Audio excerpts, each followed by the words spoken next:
Suggs doing? How's it going? I'm ready to sports. I've now seen you naked for the first time in 23 years. Yeah, how'd that go for you? Well, did you get a little confused? Were you a little excited? I mean, Rob did walk in on me today getting dressed. I mean, I store some stuff in a locker here. Yeah. And that is my wink wink excuse. That's right. To stroll through our seemed pretty convenient. Our little locker room. We have a locker room. We do. We have lockers and everything. Lockers and a shower and the whole thing. Yeah. And I walked in there today to get my stuff, because it's where I keep it. Yeah. You clearly conveniently closest to the shower. You clearly saw my bag. You heard me in there, and yet you decided to keep going and then just do like a oops. Well, actually, I saw your naked body in the mirror. Yeah. And I thought, maybe I shouldn't go get my stuff. And then I thought, well, it's just Suk. Yeah. So. Well, like you came in and you're like, hey, sorry. I was like, I've been in locker rooms many a time. I'm like, it's all right. Well, when it's a situation like this where it's like. It's a there's only going to be one person at a time in there. Yeah. I have thought, like, well, maybe I should just wait. I totally could have, but I didn't. No. I wanted to see more of you naked. You went right in. There you go. Yeah. Got to see some hairy back patches, you know, check out some tattoos. You know, I thought that was fun. The whole thing, yeah. Yeah, so got the day off on the 20 years. 20 years. Finally. And finally got to see it. Now, I will say that I try to be respectful when I do shower in there and I hear someone come in. I am not at the level yet where the old guy that just is like, here I am. I dry off in the shower, and then I put on underwear, and I do the polite turn. You turn the back. In this instance, there's no separation between just the bathroom and the So I try to do if there were, you wouldn't have to worry about that. Yeah, you have a choice when getting dressed. Do you give the front and back? Do you go ass? Or do you go the fruit bowl? And I always find it appropriate in those situations to give people the ass.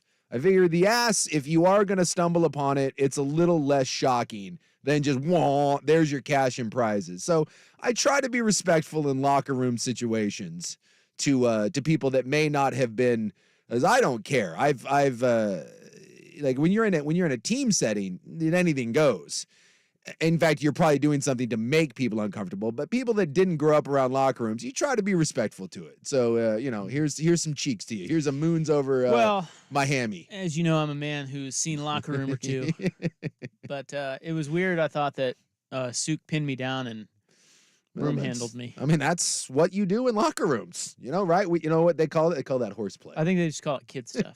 Just little kid stuff. Just a little kid Some stuff. locker room stuff. Don't worry about it. It's what happens at football camp. It's how you learn. Well, another great news: Danny Marang is back after 3 days out with a hamstring injury. Yeah, crutches, the whole thing. Yeah, he's on crutches. Yeah, says he's been shot and bombed and knifed. Worst pain he's ever felt. Yeah. He's got some piriformis ass pain. And I will say, if you've ever had that, it's not pleasant. It's a little nerve thing. It's a nerve. I thought it was like his hamstring. Yeah, when you get the piriformis is a muscle underneath your butt cheek that you already saw my rock hard ass today. Your glutes. My glutes. Been working those. Looking pretty good. We're looking, those squat thrusts, man. That's what you got to do. Yeah, you've got like a lot of people think it's a sciatic that, you get that nerve that runs up your back, but they call it like imposter sciatic, and it's your piriformis, this little muscle. And when it like locks up, it presses on a nerve, and it is not pleasant. Doesn't seem it. No, it's a pretty miserable battle if you've ever had that. And a lot of times it can take a while to figure it out because you keep thinking it's your back. And so you keep dealing with that, and you don't deal with the real problem, which is it's not back, it's ass. So he's dealing with that, and like buckle up. That can be a couple months of dealing with that. So he's back. I've never had crutches when it comes to that, but I'm sympathetic. All right, well, big show. It's Thursday. Yeah, you guys know that. Well, I mean, how much bigger does it get than having my glutes activated by you? I mean, yeah. Naked Suk and Dan Lanning in the same show. And Hugh betcha. I mean, and Hugh. Yeah. I'm a little disappointed Hugh didn't get to see me naked. Maybe he wants to. Oh, there's time. Yeah, plenty of time. Next time we're up there at A&M, hey, Hugh, you want to go in the back and you got a shower back there for me? Well, Hugh will be on at 3:30, and he is indeed from A&M Sportsbook. Yes. I don't think it's a great gambling slate. The Beef game is intriguing to me because that thing started out. Yeah, but you can't bet on that up there. Oh, yeah, it's got Washington in it. Rat farts. So that's like the one game. Yeah. I mean, not to preview Rop in the Bank, but I'm loading up on the Oregon State-Washington game. Yeah. I won't tell you which side. Well, that thing started out, I think it was 2.5. Yeah. And now it's the other way around. The Beavs are the favorites. Yeah, well, it tells you something. See, that tells you a lot. Yeah. Because, first of all, you've got an undefeated team who they only made a 2-point favorite. Yeah. That says one thing. And it says a whole nother thing to me that within 2 days, 4-point swing. Oregon State is now the favorite. That the public is not moving that line. The public does not bet early. They bet late. That's sharp money. Yeah. I got to tell you, it's going to be a big play for me. Well, I mean, they've played 2 close games the last couple years, and, Oregon State feels like they let that one get away, and Washington's been in some nail biters. That's the game of the weekend, but we can't bet on that at A&M because they aren't allowed to put up lines on Washington games. Offshore time, boys and girls, if you're into that sort of thing. Yeah. So anyway, Hugh will be on at 3:30. So outside of Beavers Huskies, looking through the slate, it's not the best. Even the NFL, it's like, we've got a good game tonight. Oh, yeah. When's the last time we had a good Thursday night game? I mean, no offense, but last week, Panthers-Bears. I mean, we have had some atrocious Thursday night football games. And by the way, kudos to the Panthers and Bears for living up to it, because sometimes you look at a matchup and you're like, oh my God, this is going to be so bad. And then it kind of surprises you. No, it was everything that we expected it to be and then some. But yeah, we get Cincinnati and Baltimore tonight. And look, this is a big game for Cincinnati. Like, Cincinnati did not come out of the gate strong, and then they had that resurgence where it felt like for a couple weeks there, you were kind of thinking, hey, maybe Cincinnati's the best team in the league, and they dropped that one that they had no business losing last week, and now you're sitting there, you drop this one on the road against the Ravens. One, the Ravens can grab a stranglehold on that division, and now you're sitting there at 5-5. It's a big one for Cincinnati. And then Monday night, we get Eagles-Chiefs. Yeah. Outside of those games. And more importantly, the Kelseys and the Swifts are meeting. Yeah. Parents somewhere. Executives are losing their ass because that will drive ratings. They will show the Kelseys and the Swifts together. They will show that shot no less than 39 times. They're going to treat that like the royal wedding. Yes. It's going to be, yes. I don't know whether you look at it good or bad. It's going to be entertaining or awful. Bruce Valanche will be meeting the Swift parents, and it's going to be incredible. I can't get enough. So Hugh at 3:30 and Dan Lanning at 4. That's the sked because it's Thursday. But you knew that. I mean, well, and then of course the pre and post game shows. Let's not forget about that. Yeah. The 3:45 Seggy. Sandwich right in between Hugh and Lanning. Well, it's the second day in a row though we've been chastised by email. I know. Again? Yeah, we got it again. About the clock, so we got to. They're coming at us from all sides, guys. Trust us. We got to be good today. At least for the first hour, we got to be on. We got to be on point. Just for today, though. Just for today. Come Friday, we'll forget about it again. Poll question at 1080 The Fan on X. AAA Heating and Cooling family business helping families for over 60 years. AAAIAQ.com. Yesterday we asked you, what is most certain to happen? Boy, this one was close, JC Babes. Yeah, well, they were all good ones because none of them are certain. Jonathan Smith leaves Oregon State, 35%. Yeah. Oregon to the Natty, 32%.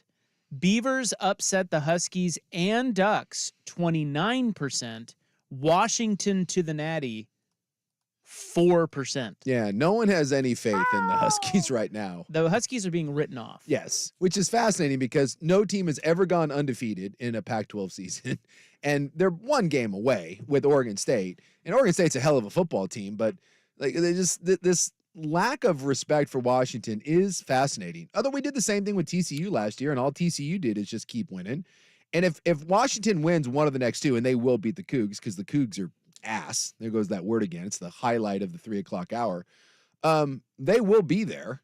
And if that's against Oregon, I'll bet you that line, I'm guessing that line will be a touchdown. I'll bet you Oregon is favored by a touchdown in that football game. And if they lose to Oregon State and they beat Washington State and then it ends up being a rematch, that may be 8 or 9. I mean, they are not going to give Washington any respect. And then, of course, you know what we're going to have to listen to for the week leading up to that. Chip on the shoulder, lack of respect. No one believes in us. Us against the world. Us against the world, baby. Us against everybody. Eat your hater tots. What? How can it be them against everybody if it's already Ohio State versus everyone and Shut up. Michigan against everybody? I know. I didn't know what to do there. I'm confused. I don't know. Like who do I root against? Like who am I think against? you root against everybody. Oh, everybody. Okay. So that means you're for I guess I'm Michigan, but not Ohio State. but not Ohio State. All right. If you're against the world, you're Yeah. for Ohio Now State. I'm drinking my haterade again. But if you love the world, you're against Ohio State. And then keep your receipts, and they're coming, and all that, because the receipts are you're not very good. So that was yesterday's poll. Today, we are asking you which college football head coaching gig is better than Oregon's? Texas A&M, Notre Dame, Clemson, or USC? Vote on X at 1080 The Fan. Clemson. Better? Yeah, Clemson's a better job. I mean, I don't think that, and I know it's crazy because A&M has all the resources in the world, and they're in the SEC. Texas recruiting, I mean, it's kind of insane to think about, but I think Oregon is a much better job than A&M. I really do. What about USC? That one's tough. I think right now, I think it is, but I just think there's some built-in advantages to USC, but I have some concern that USC is falling down the Notre Dame rabbit hole a little bit, and that USC thinks that their tradition means more than it does. I've talked with people in the recruiting world, and Lincoln Riley's not lighting the world on fire when it comes to the recruiting rankings. And one of the things that people are talking about is that USC just doesn't really have a cool brand right now.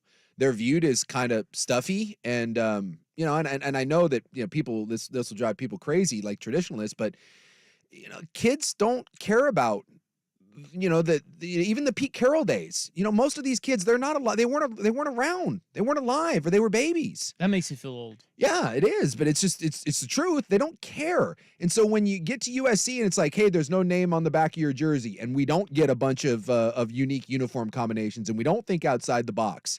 And it's just like they're selling you on like, oh, come to LA because LA's cool. Well, it's not working. As opposed to when you go to some of these other, I'm not just going to say Eugene, but like kind of college towns. I think a lot of kids are being sold that experience as opposed to come to LA and get lost in the wash. I think this idea was that like, we're LA, who doesn't want to be in LA? There's beach, there's women, there's all that, but it's not really a great necessarily like campus environment. And there's not a cool factor there with USC. Maybe they need to upgrade their uniforms. I think USC could take a page and try to evolve a little bit. Like I said, I think you can fall behind, and I think this happened to Notre Dame and still does for a little bit, where it's like, well, we're Notre Dame. And a lot of kids are like, whatever. You listen to these kids, these 5-star kids that are signing with Oregon, and they tell you, what was their dream school? They grew up watching Oregon, and it was their dream school. It's not USC. And these are kids that grew up in the shadows of the Coliseum. It's different. So I think I would still say potentially, USC, I still think has some inherent advantages being in California, but that Oregon job is creeping up to where I think that is legit a top 12-ish job in the country. But Clemson's a better job. Of those, yeah, Clemson's a better job. All right, which college football head coaching gig is better than Oregon's? A&M, Notre Dame, Clemson, or USC? Vote on our poll question at 1080 The Fan on X. We will be right back with super hot, off the presses Jim Harbaugh news. He is standing down for all you haters out there. I got an idea why. We'll get to that next, and then Hugh Betcha from A&A. 314 on The Fan. Down goes Danny. No Danny Meringue. Officially, let's label him as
on Washington, Oregon State. Where would it be, and where would his money be? That will be next. I had to go move my car. I blocked Danny in. Well, it was making me uncomfortable because I can't see the door. The door is behind me, and like there was some sort of kerfuffle going on. You could feel it, couldn't you? And then the door opened, and then I heard like some like someone kind of chuckle behind me, and I don't like that presence behind you. It like jams me up at restaurants or if you're walking, and so I kind of had like the weird spidey sense going on, but I wasn't certain who it was. When I turned around, it was just Danny staring at you. Yeah. I was like, this is awkward. Well, we have a tight parking lot. Do we? Yeah, we do. Oh, well, I have an electric car, so I have to park out by the. Yeah, you park out back. I park. It's. I should go back and park out there, but if you park out front, it's pretty tight. And I slid up next to Danny's hot rod today. Yeah. And he did not have enough room to get in his car. Well, and he's crippled too, so it's not like he can like. Sometimes you get like that tight job, and you can skinny your way in there, but the man's on crutches. Yeah, it was tight. It was poor parking. I looked at it. Yeah. I mean, I was right in the middle of the spot. Yeah. But it still didn't provide him enough room. So that's the good part about the EVs is you have to park. You park away from everybody because you got to do the plug-ins. I'm bearing the lead here, though. You know, his car. He has Danny Meringue has a vanity plate. He does. Yeah. Is it a Blazer plate? Yes. Okay. Do you know what it says? No. Do you guys have you seen that out there? Well, I know the Blazer plates that you speak of. Well, no, it's a vanity plate. I mean, it's not the. I don't think it's the. Maybe it is the Trailblazer. The Blazer plate. one is white, and then it's got the. I don't know. The pinwheel. He's got a vanity plate, so it says something. Okay. Specific to him. I had no idea. Memory serves. Does it say like blazon? Blazon. Like that? Yeah. Blazen. Blazon. That's what it says. Is it the? But I made fun of him about it, and he said it came with the car. No, it didn't. And I'm like, that did not. Because when you get a car, you get a new license plate. Well, he said it came with the car. No, you don't have to. What? No, my wife and I, when we bought our Tiguan, we were able to transfer our old license plate. Yeah, you can do what it's just whatever you want. The Tiguan. Yeah, you transferred your old license plate. You don't get to keep that person's license plate, though. Well, it was a new car. So I don't know if that has anything to do with it. If it's like used versus new, and we took our license plate from our old car and put it on a new car. I may be wrong on this, but I feel like I'm 98% confident, although I was that way about the tape measure too. So yeah, you thought you and Mike Lynch. Did you hear about this, Schulte? There was a moment on the show where I was the lone wolf. You were. In saying that it is emphatic that it is called a tape measure. And I was like, no, not a tape measurer. I thought it was tape measure. Those two morons thought it was a tape measure. I'm like, dude, it's not. I felt very confident too about it, which is why, like, as I get older and I've been hit in the head so many times, there's very few things that I will dig my heels in on and be like, I know this for a fact. But I have bought plenty of cars in my life, and for my kids, for my significant other. Every time you get new license plate because they mail them to you. Like, look, I think we know what's going on here. He's a little. Well, what are the chances that it's like a bad tattoo, right? It like is. you get one and then you regret it, so you have to make up a story about it. What are the chances that Danny, who is as big a basketball honk that exists, diehard, what are the chances that he bought a used car and it came with a Blazer license plate that said Blazon? What are the chances? Like, come on, I mean, really, that's his plate. I can't tell you the odds, but that's his plate. Yeah, that's kind of what I thought. Got to be like 10,000 to 1 if you find something like that all of a sudden at a car dealership. Well, like or maybe he bought it because of the license plate. It's possible. That's true. Like if I found a license, like if I was buying a Mustang and the license plate said McQueen, like I'd be like, okay, this is my car. Yeah. And then I would Checks a box. Yeah, I maybe lobby. They're like, dude, this car sucks. I'm like, yeah, but check out the license plate. You kidding me? It was meant to be. Steve McQueen, F you. That's his ghost of Steve McQueen. He's blazing. Either that or it's just a big weed guy. It's possible. It is Portland. Maybe blazing means an entirely different thing. It's got a little bunch of, it's got a whole Willie Nelson thing. And speaking of that, I saw today on Instagram, Snoop Dogg is giving up the Devil's Lettuce. Yeah. It's in the notes. We'll get to that in the club. That's big news. That's a thing. I have one more quick license plate story. Yeah. There are two. So a friend of mine is our builder, and he's got his right-hand man, okay? So there's two guys. Sure. The right-hand man comes into the job one day, and he's like, check out my new car. and it's like this red Jetta. Doesn't fit him at all. You know, those guys all have big trucks. And Yeah, it's like when I found out that Officer Potter had like a blue, like a light blue, like Ford Fusion. I was like, what? It's like, what? Oh, I don't know. He drives a big manly Jeep. No, but back in the first time that I met Officer Potter, he had like a light blue, like family sedan, and he tried to claim it was his wife's. I'm like, whatever. Well, I think that's the one she won. She won it. Yeah, I'm just saying. I think. Yeah, he's driving around in that Or car, at least and on- you could tell he was embarrassed by it. Anyway, he comes in. He goes, check out my new car. I'm like, oh, it's a red Jetta. Like, that's weird. What's going on there? I mean, it just doesn't fit you. I mean, it's a Yeah. nice car and everything. Sure. He's like, best part, check out the license plate. I went out there and looked at the license plate. It said, "Eyes the man." So then we're back inside talking about it, and the main builder guy walks in, Yeah.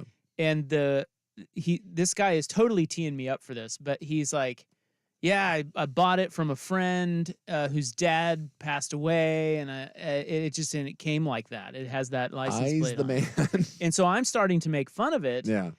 And it turns out he bought it from the builder's dad. It was his dad's car. He totally set me up to make fun of it in front of the builder, And you took whose it. father's car it was. You took it hook, line, and sinker. Well, yeah, yes, because that's I mean, come on, that's a dumb license plate. Well, it's a dumb license plate. No offense, but isn't it an especially dumb license plate because it's on a red Jetta? Right. Look, I'm not saying it would be any cooler, but if you were driving around like in a, I don't know, like in a fancy Porsche or, you know, some high-end car, you know, I can get maybe you're doing I'm doing a little bragging, but like really, you're driving around in a used Jetta and Eyes the man? Are you?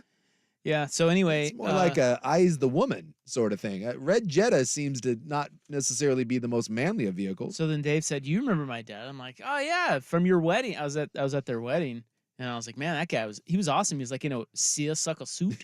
Seriously, the dude was a That's badass. fantastic. But he had a red Jetta with Eyes the man on the license plate, and now it lives on I in guess. Portland, and he's keeping the plate. And there are people that are texting in saying that you leave the plate on when you sell the vehicle. Yeah, some people are saying that they've done both. I never. So I don't know. I don't remember. I've always gotten new plates. They've always mailed them to me, but I haven't bought a used car in a long time. Hey, you so- guys, we just blew through that whole segment. Yeah.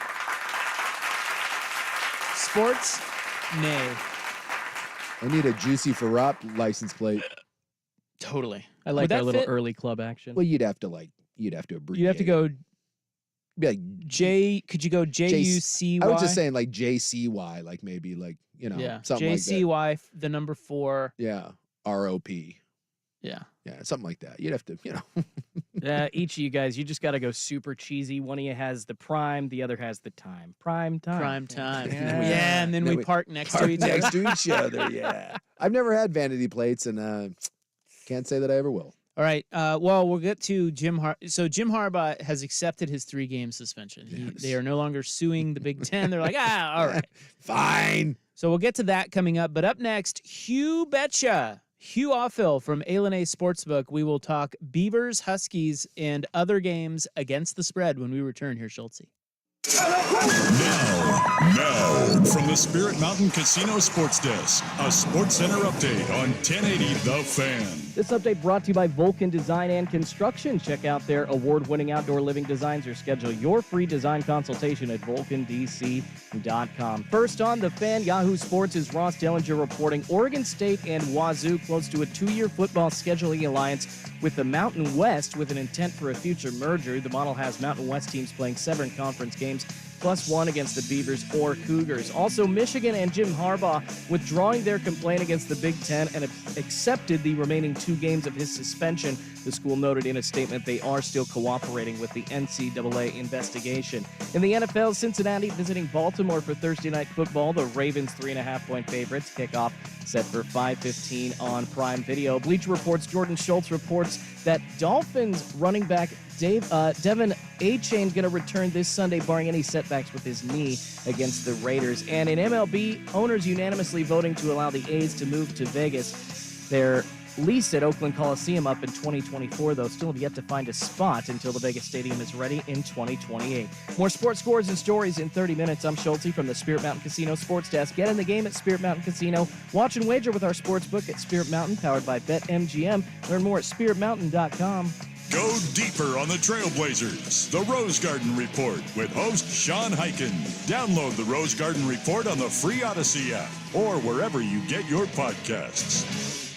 Nick Suk here for the Big Ford Store, Vancouver Ford, locally owned and #1 in customer service for the 6th straight year. Their certified staff is ready to get you the ride you're looking for. Vancouver Ford isn't just my hometown dealer, it's the dealer I send my family, my friends, my listeners to, because I know that they're going to be well taken.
Book director. It is a segment we like to call Hugh Betcha. Hugh, can you read me? Yes, I can read you loud and clear. Fantastic. Well, we can't. I'll be seeing you on Saturday. We're going to come up for some mimosas and some football and some pie gow, but we can't bet on the Oregon State Washington game up there. If you were to hang a line on that game, though, where would it be right now?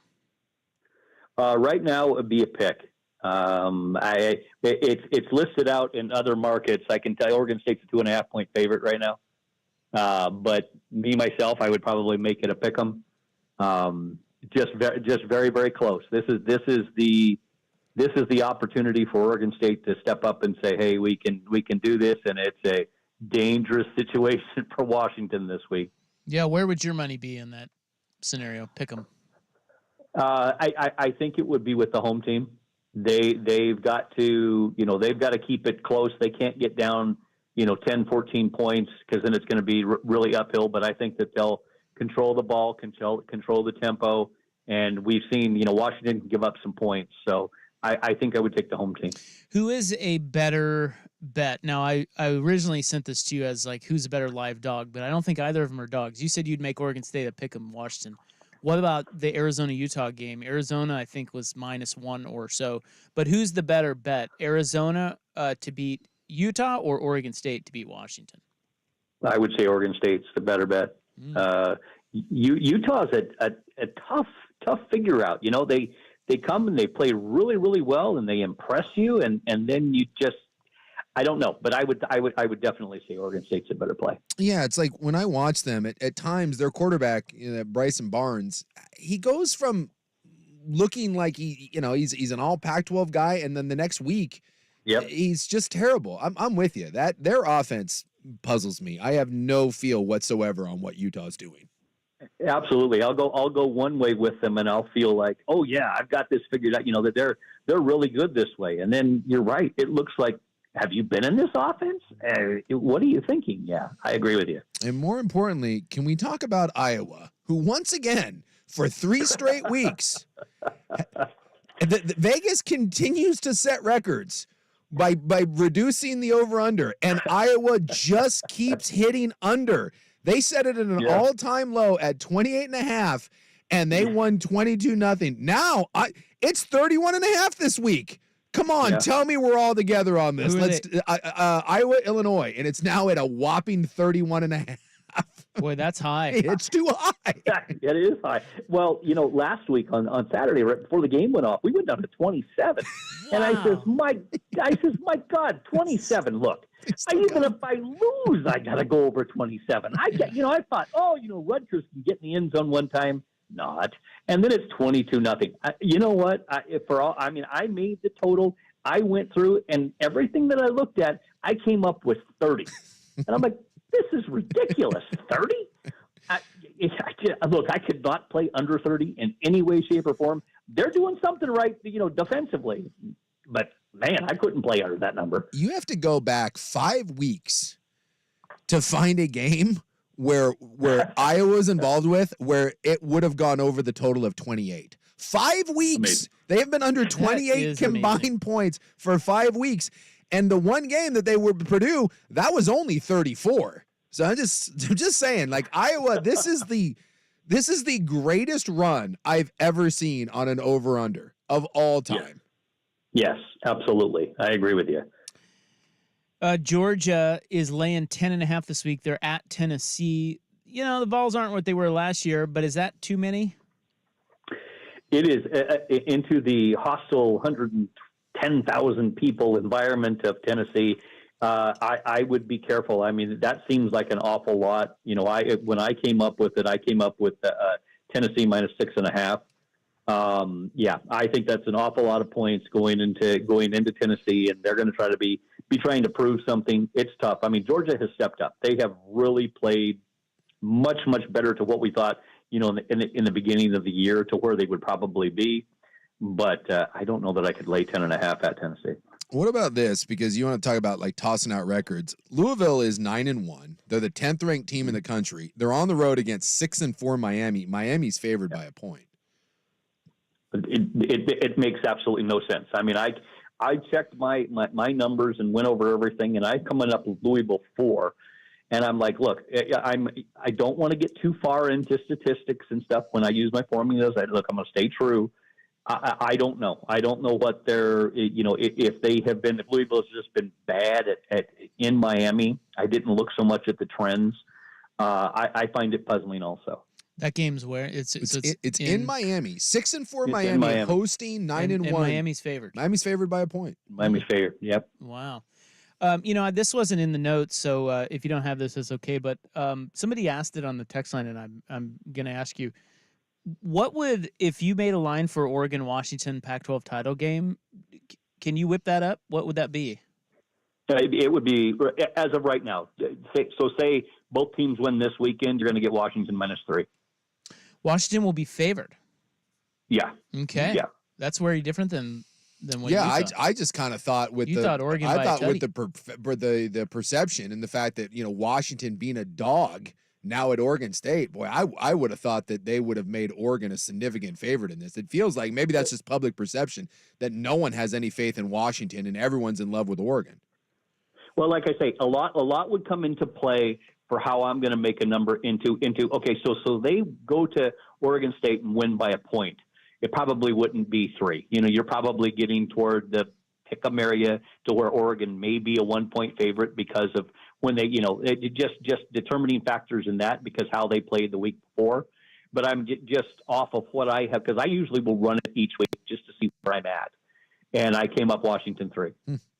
So if Washington goes and beats Oregon State handily, then obviously that if you like Oregon in that game, you want to root for Washington to win big. So so your number keeps going up. I'll tell you what, if that happens and Washington beats Oregon State, let's say they beat them by 14 or whatever, and they set that line, Washington's the favorite, you watch, people will come in pounding Oregon if Oregon's getting points in that game.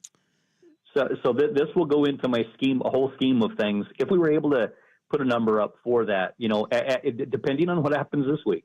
So then I'm going to look at that. So if we were able to bet Washington schools here, and then you're right, because whoever is, I would rather put it at a pick 'em and let the public take it and run with it. Wherever they're going to go, let's go with it, because both of them have done, because the game that they played, heck, that was a 3-point game that could have gone either way. So now I'm going to let the public just say, okay, you decided. Where are we going to go? This is Hugh Offill, A&A Sportsbook, the home for college and pro sports fans. Let's go to the NFL. Cincinnati-Baltimore tonight. I've got Cincy in the teaser. I like them a lot in the tease spot here, but Cincinnati, even plus the points here, is probably a pretty good play, it seems. Baltimore's already beat them once, and now Burrow's healthy. So what say Hugh? Tough. They have some, injuries on defense. What is it? Hendrickson. They have 2 defenders that are hurt, which may hurt them a little bit. I agree with you with the tease. I would like that much better. And Burrow is playing. Look, the offense is coming, and they're coming along and playing well. I would take the points with Cincinnati. I think that's even plus the 4. If they lose, they may lose by 3 or something like this. But I think Cincinnati's playing. Seems like a good game. Yeah, I mean the North right now is crazy. That's a doozy there, and then you got Cleveland, who's coming off one of the wins of the year, big comeback win over Cincinnati, but they don't have a quarterback, and they got Pittsburgh coming in, and Pittsburgh's actually catching a point in this. Is that one of those with a quarterback that you don't? I mean, DTR, you don't touch it, or is there some value here in the Steelers?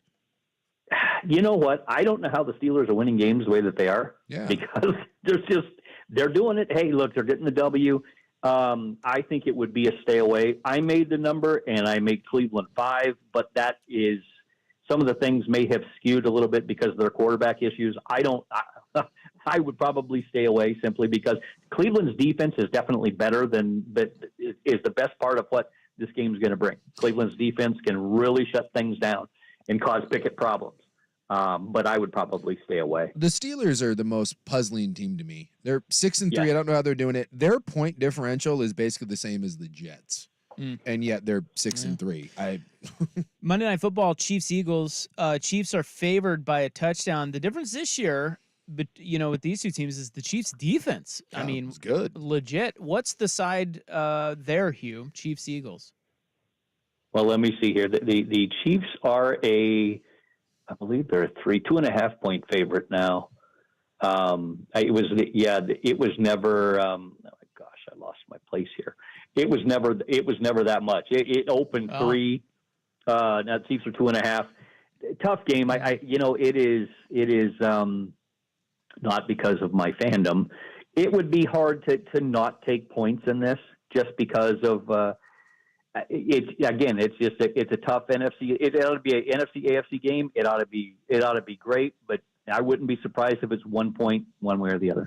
Public bet of the week and Hugh's pick of the week. Well, the public bet of the week, I'm going to give you actually right now. Believe it or not, people are betting the Browns. Right now, the Browns are the public bet of the week, along with the Jags a bit. So it's close, but more money on the Browns. My pick of the week, I'm gonna go to college, and we're gonna go to the game that we talked about. I would take Iowa minus the points. I made the number significantly higher. And they have played well enough. You kind of compare offenses that the teams that they have played. I can't see that they wouldn't win by a touchdown. What's the spread on that game? It's 3. Iowa 3. Oh, Iowa -3 at home against Illinois. At home. Yep. Interesting. Yep. All right, Hugh, thank you. I will see you on Saturday, sir. That sounds great. I'll look forward to it. All right, thanks again. Hugh Betcha, A1A Sportsbook, the home for college and pro football fans. The Hugh Betcha postgame show and Dan Lanning pregame show is next. Yeah, it's what we wait for on this program. It's a big segment. 3:45 on the Fan.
seen that one yet?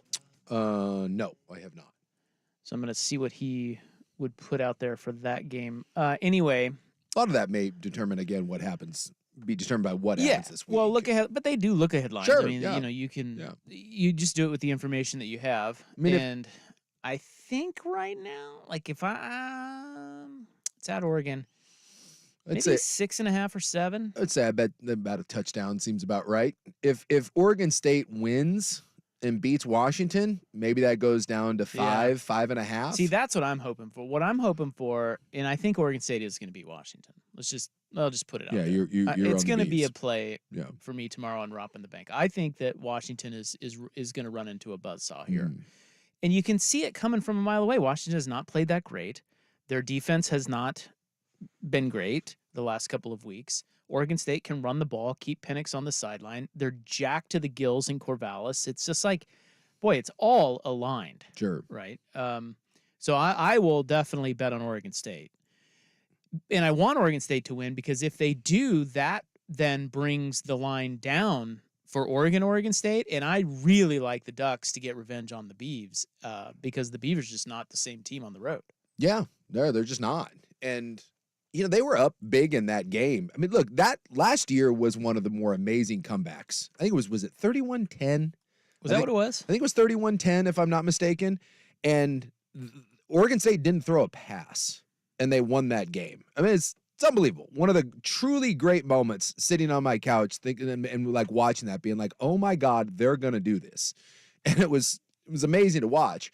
But that easily could have gone really, really bad. It felt like that game was over. And you got to remember that Oregon, Oregon's capable of putting the foot on the gas and really, really putting teams out of their misery. But the one thing I'll say about Oregon State this year, because I think both teams are better, the one thing I'll say about Oregon State, and I think this scares you if you're Washington, I think it scares you at Oregon. When you look at Oregon and Washington and their ability to score points and how good they are, the best way for teams to beat either one of those squads is just keep them on the sidelines. And Oregon State's ability to run the ball and just be physical up front, that will keep you in a lot. That'll keep you in a lot. That's what I just said. Yeah. That's why I think that's a big I think that's why I think it's just a matchup. They always say styles make fights. I think Oregon State matches up really well. And the last couple of years have been very close games, with it because of that. But I think that's if you're Oregon State, the tougher matchup is Oregon because of that. Oregon's defense right now is better than Washington's. But, when you look in the second half, let's give Washington some credit. When you look at the second half of these football games, they've been great. I mean, look, I'm not trying to sit up here and say that Washington's defense is very good, but it's been a very timely defense from the against Arizona State. They were good all game and had the pick 6 to basically seal that game. They weren't very good against Stanford, but again, in the second half, they were able to put the clamps down. Same thing against Utah. In fact, I don't think Utah scored a point in the second half against them. And they came up with a couple big stops against USC. So, and that's the same thing they did against Oregon. Oregon moved the ball at will against Washington, but when they needed to, they made plays. Yeah, so I will give Washington's defense more credit than other people's. It reminds me a little bit of kind of like let's think like that I'm just off the top of my head, I don't know why I thought of this, but like that Colts team, with Peyton Manning and those guys, or even some of the Oregon defenses we've seen in the past, like under Chip Kelly. You didn't have to be dominant, you had to be timely. And I do think that at times we dismiss Washington's defense, even though they've been very good in the second half, and they have come up with big stops when they've needed them. Yeah, I could push back a little bit there and say that USC and Utah both killed themselves. Sure. Because they both, Utah should have had a go-ahead score, but they threw the pick almost 6. And USC did have a go-ahead score, but they had their own holding penalty and then gave up a sack. You're right. Washington deserves all the credit in the world. They're undefeated. But there's a difference between, just totally writing off their defense and just saying maybe their defense won't hold up against a really, really good opponent on the road. Yeah. It's two different things. It's not to slight Washington. It's just that Oregon State, when they get home, they take it to another level, man. They elevate at home. They are really, really good. And then you match up their offensive line with what Washington is. They have been shaky on defense. They just have. Yeah. And you look at that and go, man, if Oregon State can get that run going, USC ran all over Washington, didn't they? Washington, I feel like. Look at what the run totals were in I that. feel like Oregon did. Oh, yeah. I mean, you can. Believe So, me, well, you Oregon can State- run the ball on Washington. Well, so there you go. So then Oregon State can do that, keep Penix on the sideline. It's, Washington's going to have to play a lot better. Yeah, USC ran. I wanted to look it up. Yeah, USC ran for 6.5 yards. I mean, they had 200 yards rushing. I mean, come on, man. If Washington or Oregon State's going to do the same thing. That's going to keep them right. They're at least going to be right in the game. Oh, this thing is. But Washington's defense is going to have to play better if it wants to win the game. By the way, Hugh has Oregon minus 7.5 over Oregon State right now. That's about right. Going into the weekend. That environment down in Corvallis, like I said, they're checking with the fire department to see how many extra bodies they can stuff in that place. Let's go. Tickets, I mean, this will be the hottest ticket in Corvallis in 10 years. Dude, this thing is going to be crazy. And renovated stadium, everyone just talks about what a great environment it is. This has been a good rivalry. We got some Jonathan Smith stuff, with him, being a former coordinator up there. It's a top 11 matchup. I mean, this, and by the way, if Oregon State wins, then that puts the Civil War. I mean, that's for the Pac-12. That's for a chance to go to the Pac-12 title game. Let's also put it this way, too. If Washington goes up there and gets the win, dude, you're going to have to earn it. And that's going to be one hell of a win. Yep. If they get to 11-0, because they're going to get the best from Oregon State. No team has ever finished, and this is the other one if you like Oregon State, and they're not losing to Washington State. No team has ever finished a Pac-10 season undefeated. or Pac-12 season undefeated. So, all right, Oregon coach Dan Lanning joins us next ahead of their visit to Arizona State. We'll talk to the coach when we return on The Fan.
How we doing?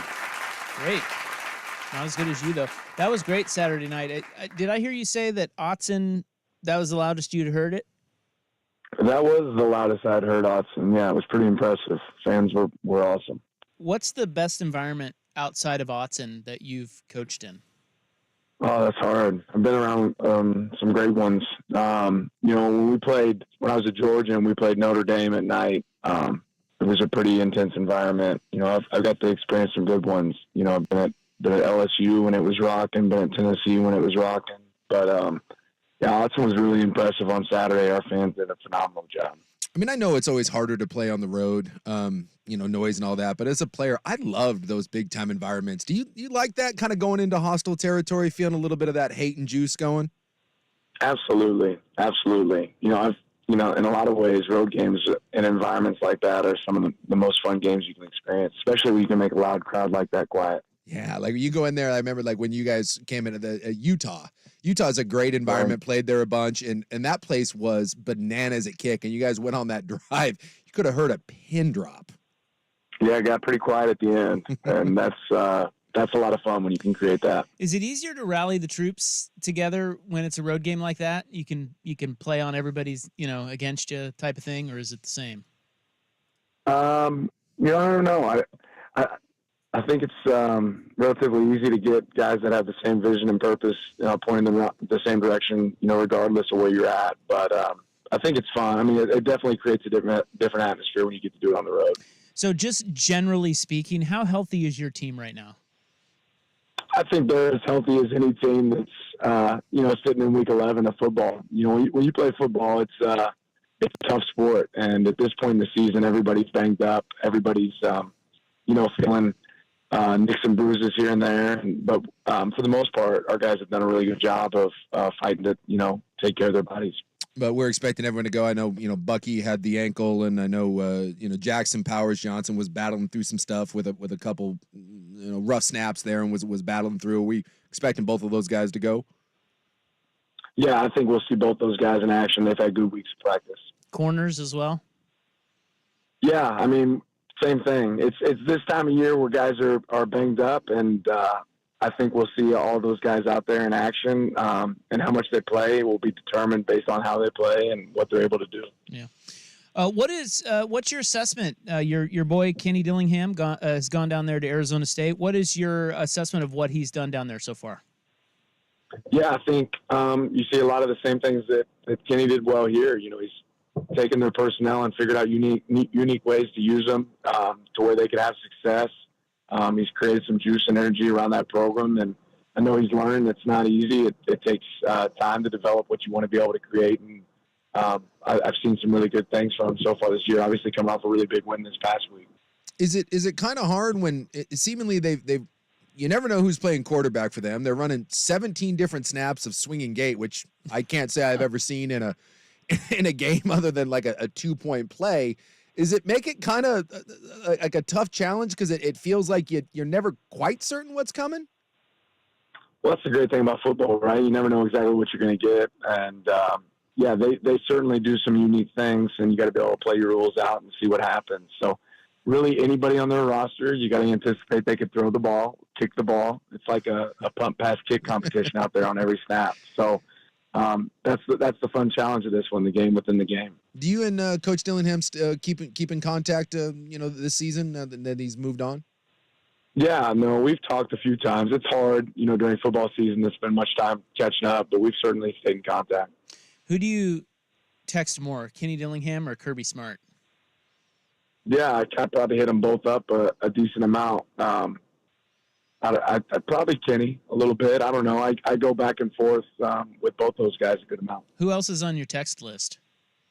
Coaches. I mean, there's a lot of them, but again, during football season, I don't know how many texts you Yeah. You don't spend as much time talking to your buddies during the season because they're doing the same thing you're doing, trying to win a football game. No, let me just ask, is Kenny Dillingham funny, or does he think he's funny? Yeah, he's a funny guy. Yeah, that's what I thought. I've been watching some of his presser this week. He seems he seems like he's got some. I don't know. There's just I didn't get to meet him when he was down here, but He just seems like he could be kind of funny. Now, here's a question: more of an advantage, your knowledge of him because you're a defensive guy, or his knowledge of you as him being an offensive guy? Yeah, I think sometimes that on both sides that gets a little bit overplayed, right? Neither one of us are playing in the game, but he certainly has an intimate knowledge of the things that we've done here before. But on the same note, we know what he's done before too, and been around some of the things that he's experienced. So neither one of us are going to be out there on the field. The players got to go execute, and that's really what it's going to come down to. Yeah, I saw somewhere. Did you guys, like, when you guys were at Memphis together, you would you'd have like kind of like whiteboard sessions off? You guys would like kind of like go at one another back and forth? Yeah, dry erase battle. I mean, whoever has the pen last is usually the guy that wins there. But we would just bounce ideas off of each other, different ways that we could attack, the other side of the ball. Yeah, is it kind of surreal? I mean, I was thinking about just two young coaches. You're at Memphis, not throwing any shade at Memphis, but you're two young guys, drawing up random plays on a board and arguing over, who would win, this and that. And now here you are, two of the youngest coaches in the country playing each other with, I mean, for you guys, a lot on the line. Is it kind of surreal? Have you ever had a chance to just kind of take a step back and just kind of pinch yourself with that one? Every day. I mean, I'm super blessed to be in the position that I'm in, and there's not a day that goes by that I don't recognize that. And I think, hopefully Kenny would tell you the same thing for himself. And then when you look at everything in front of you guys, I mean, you obviously know with where you're at, you went out, get a shot at the, a revenge game against Washington, college football, championship on the line. I mean, all those things are in front of you. How do you keep your guys focused, like you said, on just, one day at a time? Well, none of it matters if you don't take care of what's in front of you right now and what's in front of you today. And I think our players, have done a really good job of recognizing that. So that's been our focus. And our guys have done a great job of recognizing, this practice is more important than what happens, the next day or Saturday. And as long as we keep that mode of play and that mode of thought, I think we'll be in good shape. Do you feel like you're peaking at the right time? We'll see. Right. I think, you have to peak here at the end for us to be where we want to be, but we'll see. I'm, not going to live in a hypothetical here, but I think our guys are doing a lot of hard work, and I hope it shows up on Saturday. Well, it being November, it's a pastime to ask you about other coaching jobs. Your answer the other day was glorious. I mean, it went viral.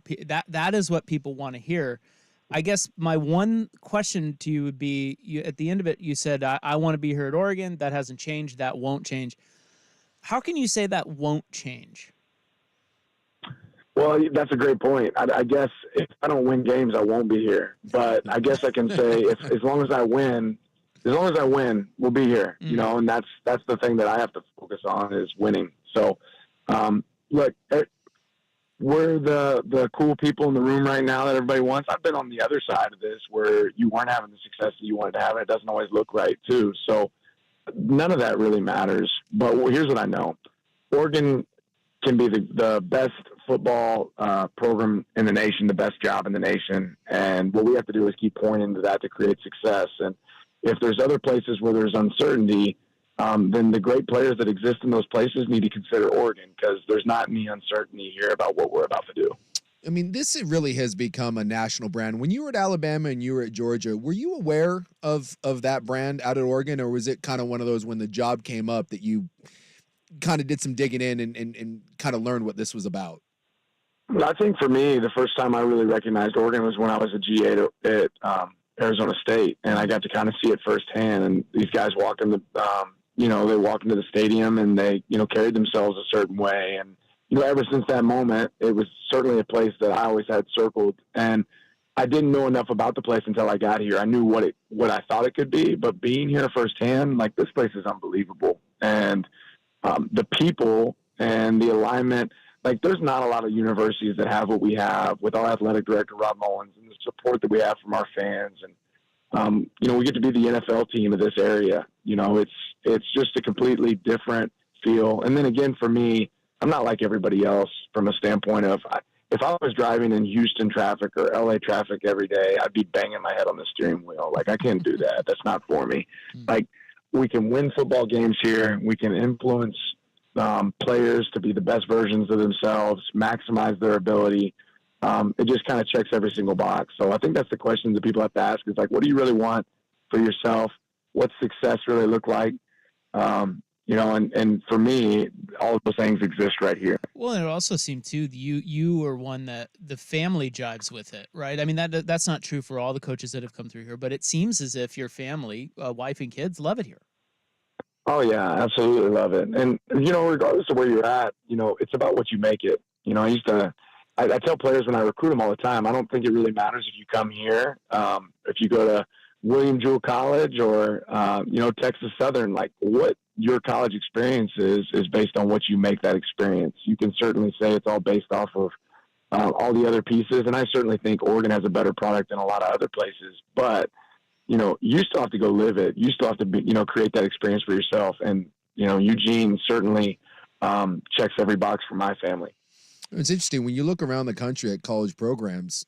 Most of the big ones aren't in major cities. It's college football is it's unique in some of those ways that I do think that when you recruit kids, the idea of a college town, that seems to be very alluring to a lot of these kids.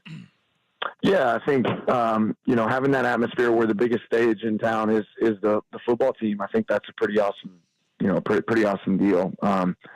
And we have that here.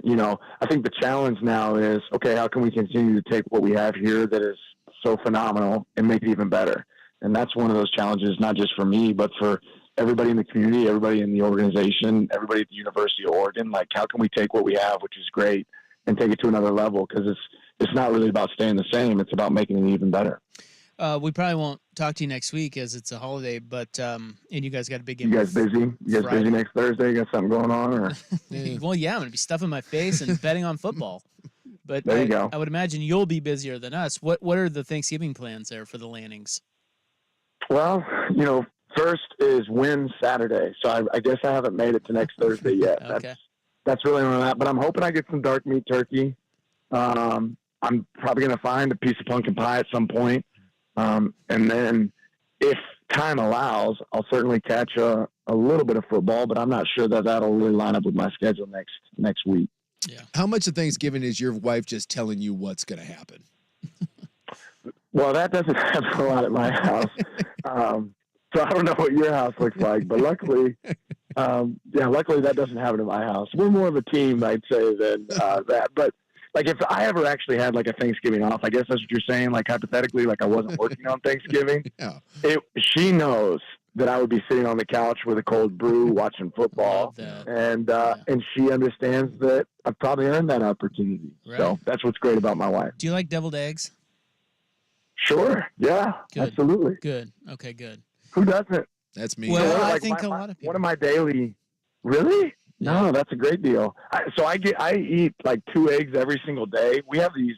Our nutritionist has these boiled eggs that are in the fridge. I love pulling those things out. I normally take the egg yolk out and throw some salt and pepper on them and just go egg whites. But deviled eggs for sure. I'm a fan. Do the coaches have a little, is there a little competition there, like kind of keep it in shape? I know players always compete with that, with lifting and not. Is there a little something with the coaches? So we always kind of do something in fall camp, like a little weight loss challenge in fall camp, because coming off summer, most of us have put on some pounds that we didn't need. But by the end of fall camp, that's over with. I didn't win that competition, but what I am proud to say is some of those guys that did win that competition, they've put that weight back on, and I'm still at least kind of trending in the right direction. I never really gain weight during football season. I think coffee, stress, all those sort of things help me keep my weight down during season. So yeah, coffee guy, huh? A lot of coffee in the morning. A lot of coffee. Yeah, a lot of coffee. Went through a little hot tea phase for a little bit this season, but I kind of backed off of that. I'm sure I'll jump back into it at some point. Yeah. All right. Well, good luck in Tempe, and have a great Thanksgiving. All right. Same to you guys. Have a good one. Yeah, we'll see you. That's Dan Lanning. He's the coach at Oregon. I just love him. I'm a big fan. I just love him. I'm a big fan. There's the right amount of all out intensity, all gas, but he recognizes how intense he is, and so he gives you like a little glimpse into the other side. He's a fun one. I think Oregon really, really is fortunate Yeah. that You got a not guy there. and you got a guy that wants to be there and is gonna be there. I truly believe that. All right. Lanning joins us every Thursday at 4, although we will not. I don't think we'll talk to him next week. Obviously, we won't be on Thursday. Yeah. Maybe we'll get him Wednesday. I don't know. We'll effort. We'll try to let you reach know. out and see if we can grab him early. Yeah, we'll let you know because that's obviously a big week to talk to him. Yeah. Well, on Thursday, the day before the game, I don't know if that's, Yeah. Well, we wouldn't talk to him Thursday. Probably, No. if any day, it'd be Wednesday. yeah, But Tuesday or Wednesday. we'll So see we'll see. we'll see if he makes time for us. You never know. Yeah. Busy man. This coffee. I could see him Okay. just shotgunning some cups in the morning. Yeah, interesting. The coffee thing caught me off guard because I'm a huge coffee guy too. Yeah. I just wondered. I don't know. I can see him in I- the morning just just wired. pounding Got it. 6 cups. Let's go. Let's go. All raspy. All right. Jim Harbaugh stands down next on the Fan.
Thanks to Dan Lanning for coming on our show. Jim Harbaugh. Can you imagine if we had a Jim Harbaugh weekly every week, how that would go? We talked to Harbaugh a couple times when he was the coach at Stanford. Yeah.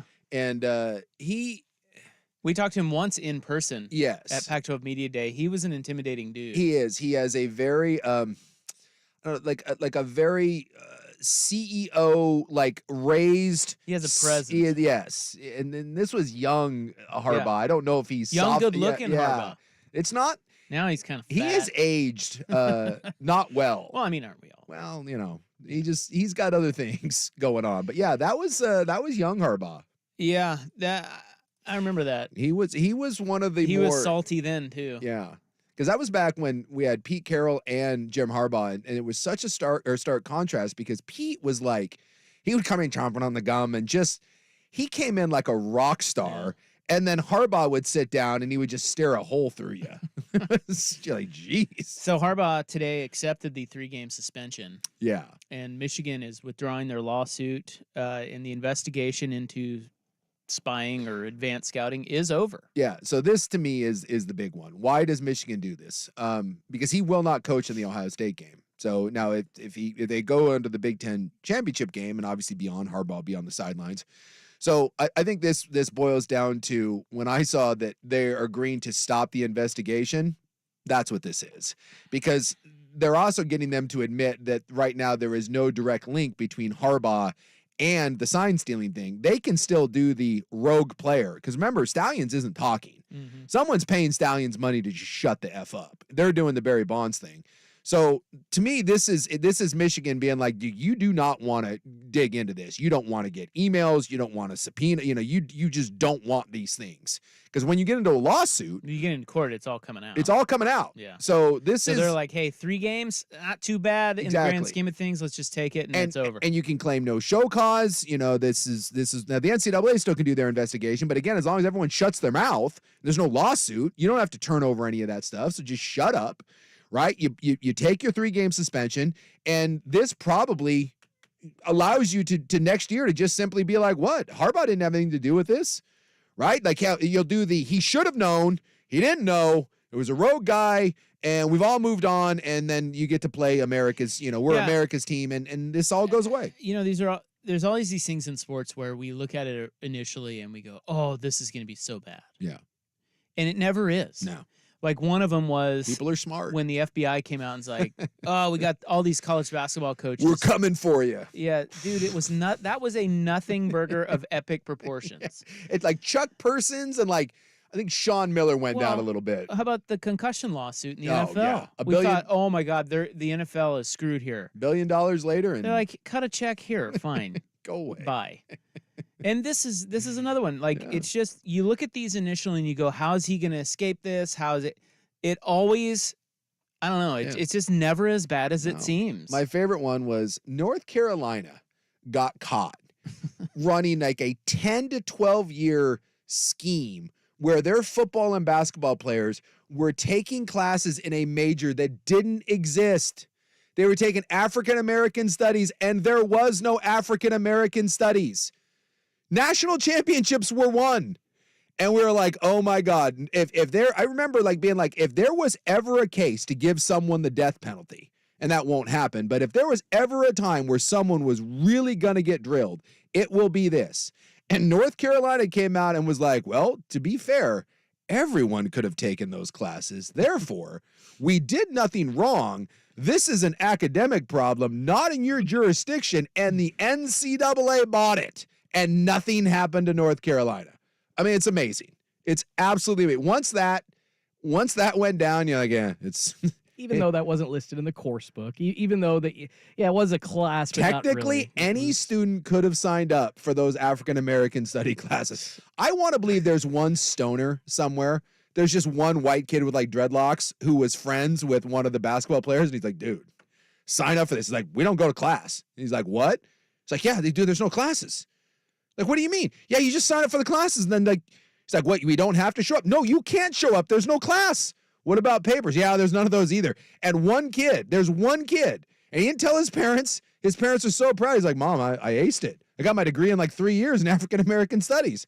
There's a kid out there walking around with that degree right now, and that kid is the the smartest kid on the planet. Hey, what was I going to tell you? Oh, I know what I was going to tell you. What do you got? Portland CW is your home for Pilot Hoops this week. Yes, it is. Saturday, UP travels to Nevada. Tip off at 7 on Portland CW, your home for local sports. All right, let's get out of here and we'll get into in the news. Do you like ice skating rinks for Christmas? We were just talking about the Hallmark movies. It is a staple. When the Hallmark movies are putting it in, it is a staple of the holidays. With light snow falling. Yeah. We're getting one of those. Yeah. Here. Yeah. Complete with meth and fentanyl. Pretty cool. Come on, man. What? I'm asking, can I score? I mean, I know where this is at. You're telling me you can't score and then go ice skating? I think the rink is made of fentanyl. you lick the ice. Like you fall down, just give a quick little. It's like, what? Whoa, what was that? A little. Blah, blah, blah. Could be a lot of dead people on that rink. Blah, blah, Good blah. God. Just a little taste. Give me a taste. Doing some lines off the ice shavings.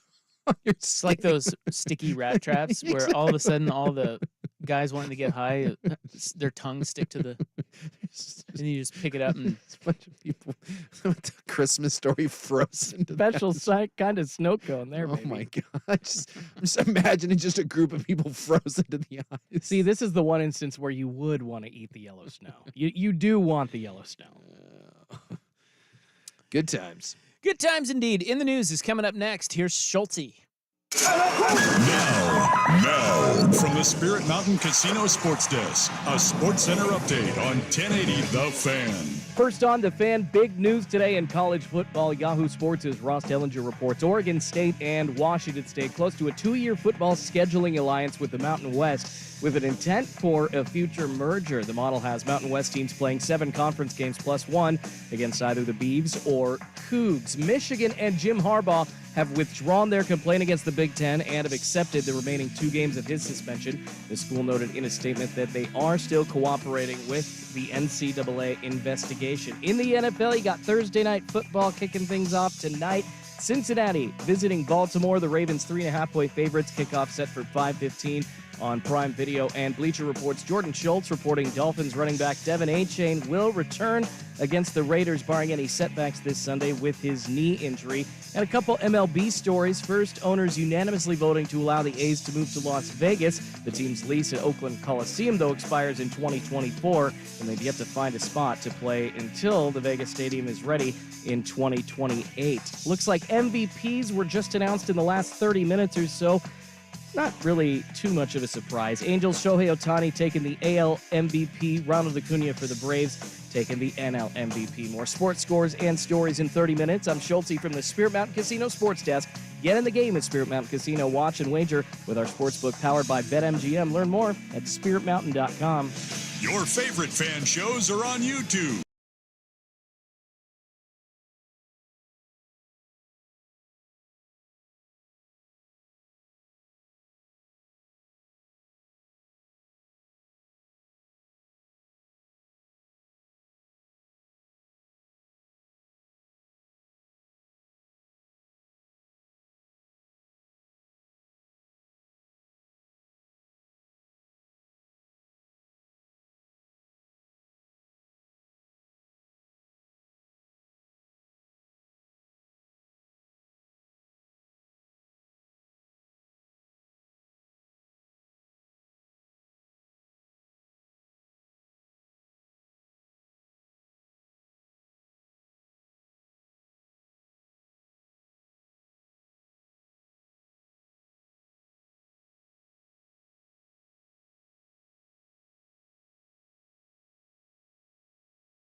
Health Day, Oh, all right. Well, so that's cool. that is important. You know, it's hard to get healthcare What? out there.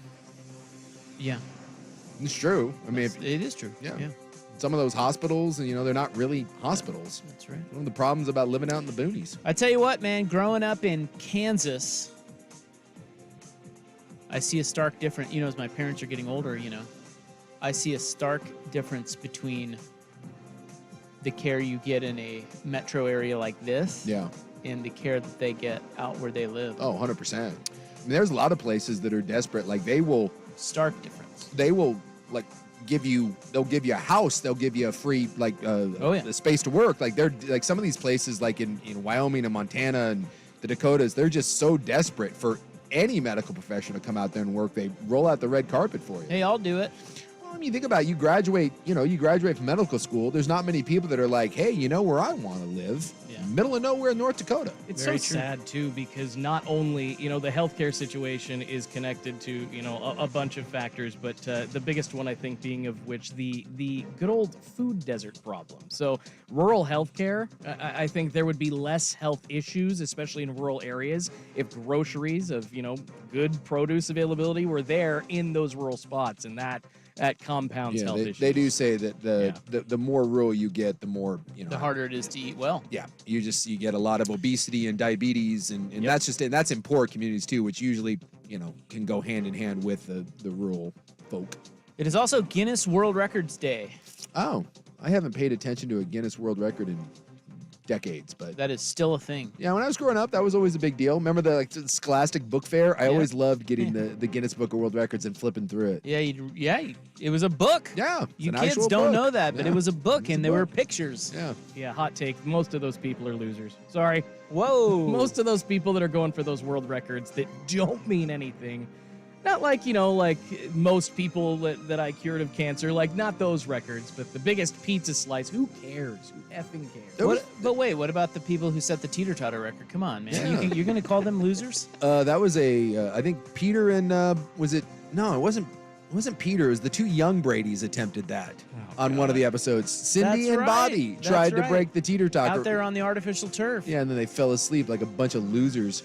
I watched an HBO Real Sports piece once on a guy. He owns like 5 or 6 of these records, and like one of them was the longest. He pogo sticked longer than anyone like ever. Mm-hmm. The dude was insane. It was like 20-some hours or Yeah, something? he just pogo sticked, but they were like real physical challenges. The dude was like a freak, but he would go and find these physical challenges and he would do them. And yeah, he was like, I just remember the pogo stick one. They tried to do a show, like, God, I think it was like 2 or 3 years when I was a kid for, I don't know, late 2000s or whatever. But there was this one I'll never forget. Dude hanging from the skin of his back like he had hooks in his back. And they're like, oh, he sets the record for the longest time suspended with a hook in your back. It's like, what the hell? Why? Yeah, it's because he wanted to be he's People- into hooks. And People love attention if you haven't figured that part out. I do. Welcome, I know you guys do, but I certainly wouldn't go that far. welcome to social media. Oh, I've never had a hook in my back. Maybe it feels great. I don't know. As part of a push for Portland leaders to bring shoppers and crowds to downtown Portland this holiday season, the city announced today an ice skating rink and a holiday marketplace called Yes. Woodsy Winter Village. It's no jump town, but I like it. The Woodsy Winter Village. This will open next month in downtown Portland. The outdoor ice skating rink will be under a big tent set up near the west end of the Morrison Bridge, right on Nadeau Parkway between Harvey Milk and Morrison. The Woodsy Winter Village Marketplace will be right next to the skating rink. Look, I people will mock this sort of stuff, but I was mentioning to you that just coming back from Detroit, who has done a phenomenal job of reviving that city. And when we were walking around, they had this stuff left and right. They had like 2 or 3 of these big little holiday villages going on under tents. There was another one where they put in like, there was like a mini golf and like some kid slides and everything. They had a bunch of the stuff in the city, and it drives a lot of foot traffic. And that's Well, what you look. need back in the city is you need people willing to come into the city. And when you get people that are willing to come in for something, they stop at bars, they stop at restaurants. And, I applaud the city for trying this. Well, this is what I've been saying all along about zoo lights. Like, I feel like zoo lights is one of the only holiday things that you can go do. Yeah. And it's kind of lame. Yeah. So we've been talking for years about, well, spice up zoo lights, Yeah. have some other action there for kids. Like, Santa could be running around there, Yeah. some more drink and food options, some different things. And then I was telling you about the one at Petco in San Diego. Yep. That they do. It's super fun. It doesn't matter your age. You can go there, you can sit and hang out and have hot chocolate and watch the kids run around, but there's characters and there's, it's like, I don't know why a city wouldn't have something like Find reasons to get Yes. people to that. get. They'll go. Yes. Just put cool stuff down there. Yes. And when the businesses are in desperate need of a big holiday season here, and if you put people down there, they will spend money. So, Some food trucks. yes. Food options, certainly some booze. Well, it got us. We walked Some by. picture. You can take some kids can take a picture with the Grinch or Santa or whomever. You can play a movie, ice skating rink, hot chocolate. All of that. I mean, it's Get some hot chocolate with Not some hard. bourbon in it. Yes. We had one with some peppermint schnapps in it, and let me tell you, it was delightful. Yeah, Well, they had in Scotland. They had we did one at the in Edinburgh. Yeah. They had the mulled wine. That was Yeah. the big thing, and Yeah. then you'd walk through all the little arts and crafts that people made, and Yep. you could do that. I mean, it's just come on. It doesn't seem that hard. Exactly. Put that on the task force list. And so I have a belief that our city can bounce back. And it starts with stuff like this. It's little things, but it starts with that. Because if you get enough people, if you get people to come down here for the Winter Woodsy Village, Yes. Woodsy Winter Village. right? Woodsy Winter Village, Get it right? right, please. If you get people down in the woodsy here, the woods, the scraggly woods, and they have a good experience, right? Then all of a sudden, when February rolls around and March, you're like, hey, we need to show people that it's not a death sentence to come down here. And it starts with one time. I know so many people that just refuse at this point. They're like, they want nothing to do with it. And if you give them a reason to come down and it's a positive experience, that's how you get people to come back. And it's not until we get foot traffic back in downtown Portland on a regular basis that anything changes. Yeah, somebody mentioned, you've got PIR lights, you've got Peacock Lane, the Grotto, Christmas ships, all cool. Right, it's not just... But it's all spread out. It's not all lights. Exactly. It's all lights. It's all the same, and none of them are cool enough on their own. No. That's why you've got to have everything in one place. Yep. Have a bunch of stimulating things in one place, and people will show up. But if you got to drive out to PIR and only drive through and see lights, and that's it, it's just not that interesting. And again, when you're talking about PIR and you're talking about the Grotto and let's take the zoo, right? You're forming a triangle out. I mean, it's this giant triangle and none of it is in downtown. Again, it's actually downtown where the Woodsy Winter Village is going to be. That's the point. You got to get people to back in there because that's the heartbeat of the city. So this will be open from December 16 through January 28. Now that seems problematic. The end of January. So this is a post-holiday thing too. Yeah. Because I was thinking more Well, like Home Alone 2, like Yeah, leading ice up to rink and- yeah. like December 16th through January 28th. That seems like a whiff. Well, Thought you were But maybe- talking like today, baby. Let's go. Right, that's what I. It may take a while to Yeah, kinda get it set up. to get this thing set up. But, hey, man, after New Year's and, look, I applaud the effort. I don't know if it's going to be a home run out of the box or a home run out of the gates, but you're thinking outside of the box and you're trying stuff. And that's, again, you can't sit here and bitch about the city and then not offer any ideas or crap on every idea that comes along. So I think the city commissioners in trying this, the business leaders, my hat's off to them. I'm gonna choose to be positive about this one. And I'm gonna go down. You gonna go ice skate? Are you? I probably won't ice skate, but I'll go down and I'll drink. I'll go down and I'll walk What if around. there's no booze? No, that's right. I did not confirm that there was booze. They There- did say hot chocolate. There has to be booze. You would think. There has to be. You would think. If not there, there's a bar within walking distance. There's something that you can go get sauced on. Maybe that's their whole bit is bring you to downtown for this, and then you're like, this is lame, and then everybody's downtown, and so they just go to the bars. Yeah, that work. Done and done. Well, because the 16th, it's not going to be the biggest boost to like Christmas shopping for all those stores around for sure. But maybe, like you said, food carts or some eateries or bars. Yeah, absolutely. But people are done with their Christmas shopping mostly by that point, right? I don't know. My kids, I don't do Christmas shopping anymore. My kids are old, but I don't know. Still doing Christmas shopping. Everybody's on Amazon now. It is true. All right. Does Oregon make evidence-based decisions? Yeah. I'm going. I'm gonna choose. What are you gonna say? Choose to be silent on this one. What do you mean? What do you think? Yes or no? No. No. No. Okay. Our head seems to be squarely up our ass. A lot. All right. That story next on The Fan. The home of dirt and spray. I'm dirt. I honestly would suspend him for the year. I'm done with this crap.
Great question.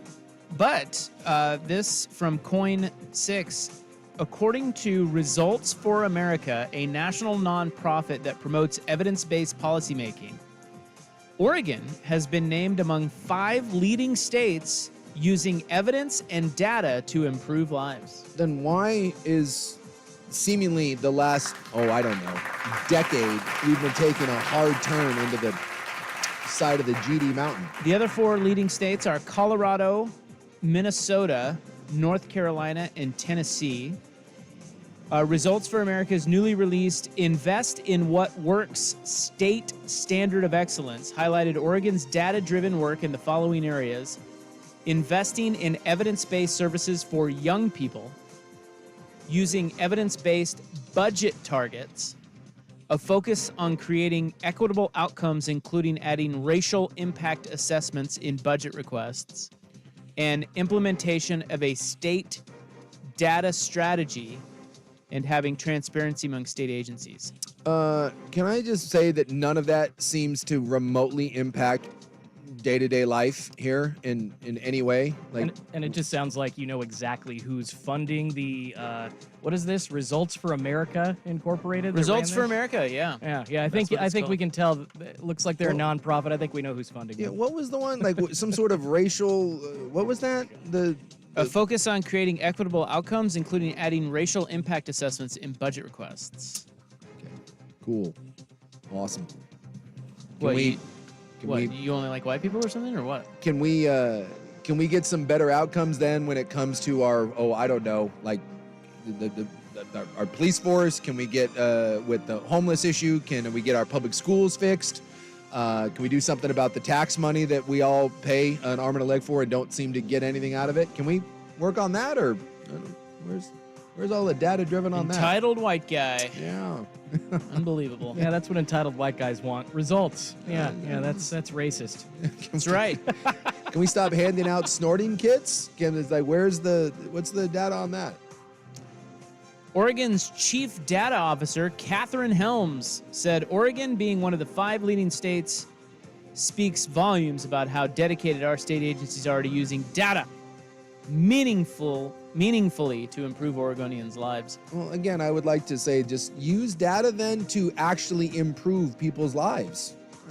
This is the co-founder of Results for America. Her name is Michelle Jolene. Can we go talk to some business leaders and ask them, go talk to anyone that owns a business in Portland and ask them if our sweet data-driven policies are helping them? Because I like to know. And she says, in red states and blue states, state governments are harnessing the power of evidence and data to deliver better results. Governors, state legislators, and state agency leaders are using the key levers of power: grant-making, budgeting, and direct services to expand evidence-based solutions and accelerated economic mobility. A lot of words in there. That's There's just like a word so salad. many awesome words. By building more efficient and effective governments, they are helping restore the public's faith in government's ability to tackle our most urgent challenges. You know what we love to do as humans, I don't know even about more that. than like actually changing things, is just patting ourselves on the back for changing things. That's what we're doing here. Well, in their little corner of the world, Oregon is great. And someone has called me out on the Vancouver Ford text line. We don't hand out snorting kits, we hand out shoot-up kits. Get it right. And if I have that wrong, then I would like to apologize. Well, you do have that wrong. I thought they were handing out pipes. I thought they hand out clean needles. I could swore that we had in those kits that we were allowing them to smoke and snort things as well. You might be thinking of I swear this was a year or two ago in the Seattle area. There was a distribution of pipes. It sounds familiar. This was the PNW for sure. I thought we were handing that out, but you know what? I want to be fair because I use evidence-based text messages sent to me in order to better my words, my influence here on the radio, because I care.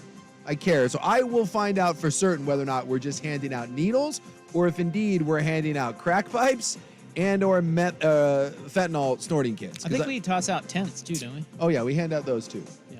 Lots of them. Nice little tent. Yeah. All right, that's in the news. Nov 16. The Hot 5 at 5 is next. Like I said, MVPs are out. We've got a lot of Oregon State, Washington State news to button up.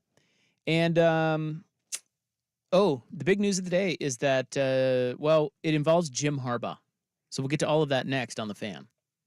If the last few years have taught us anything, it's that human connection means the world. By connecting with one another,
And that sucks. I don't want to. But it's real. But I think I think I've reached it. We are not heartless if we have compassion fatigue. We're not heartless. Yeah. We have empathy, we have compassion. It's just we are now getting so fatigued Yes. that we don't care about anything or anyone. It seems like we're just living in a parody. Leave me alone, give me a drink. Yes. Preferably something brown. By the way, I was just watching Pitt Boston College. I'm sorry. I know. Why were you doing that? Well, it's on the TV there. Yeah. Well, And my eyes look at the TV. Well, Thursday Night Football is coming up soon. Yeah, I'll be able to turn it on there to a real game in a second. But I had a question for you because it's real quick before we get to the hot five. Yeah, throw that out there. Well, we were talking, I think it was yesterday, the poll question, or 2 days ago, the poll question was, where does the ugliest football reside? Sure. And we had the Big Ten on there. Actually, I think the listeners voted the Big Ten number 1 I can't fault you for that. over USC in the NFL. Yeah. Should I have put middling ACC in there? Because here's the serious question. Pitt Boston College may be better football, slightly better, like at least more exciting, maybe some more often than, say, Iowa Rutgers. Sure. But it's just as bad. It is just as bad, and their teams are just as who cares-y, if not more who cares-y. Like, dare I say Iowa and Rutgers are more relevant than Pitt and Boston College? I'll tell you right now, I would much rather watch a game with Iowa and Rutgers in it than I would Boston College and Pittsburgh. So which is worse?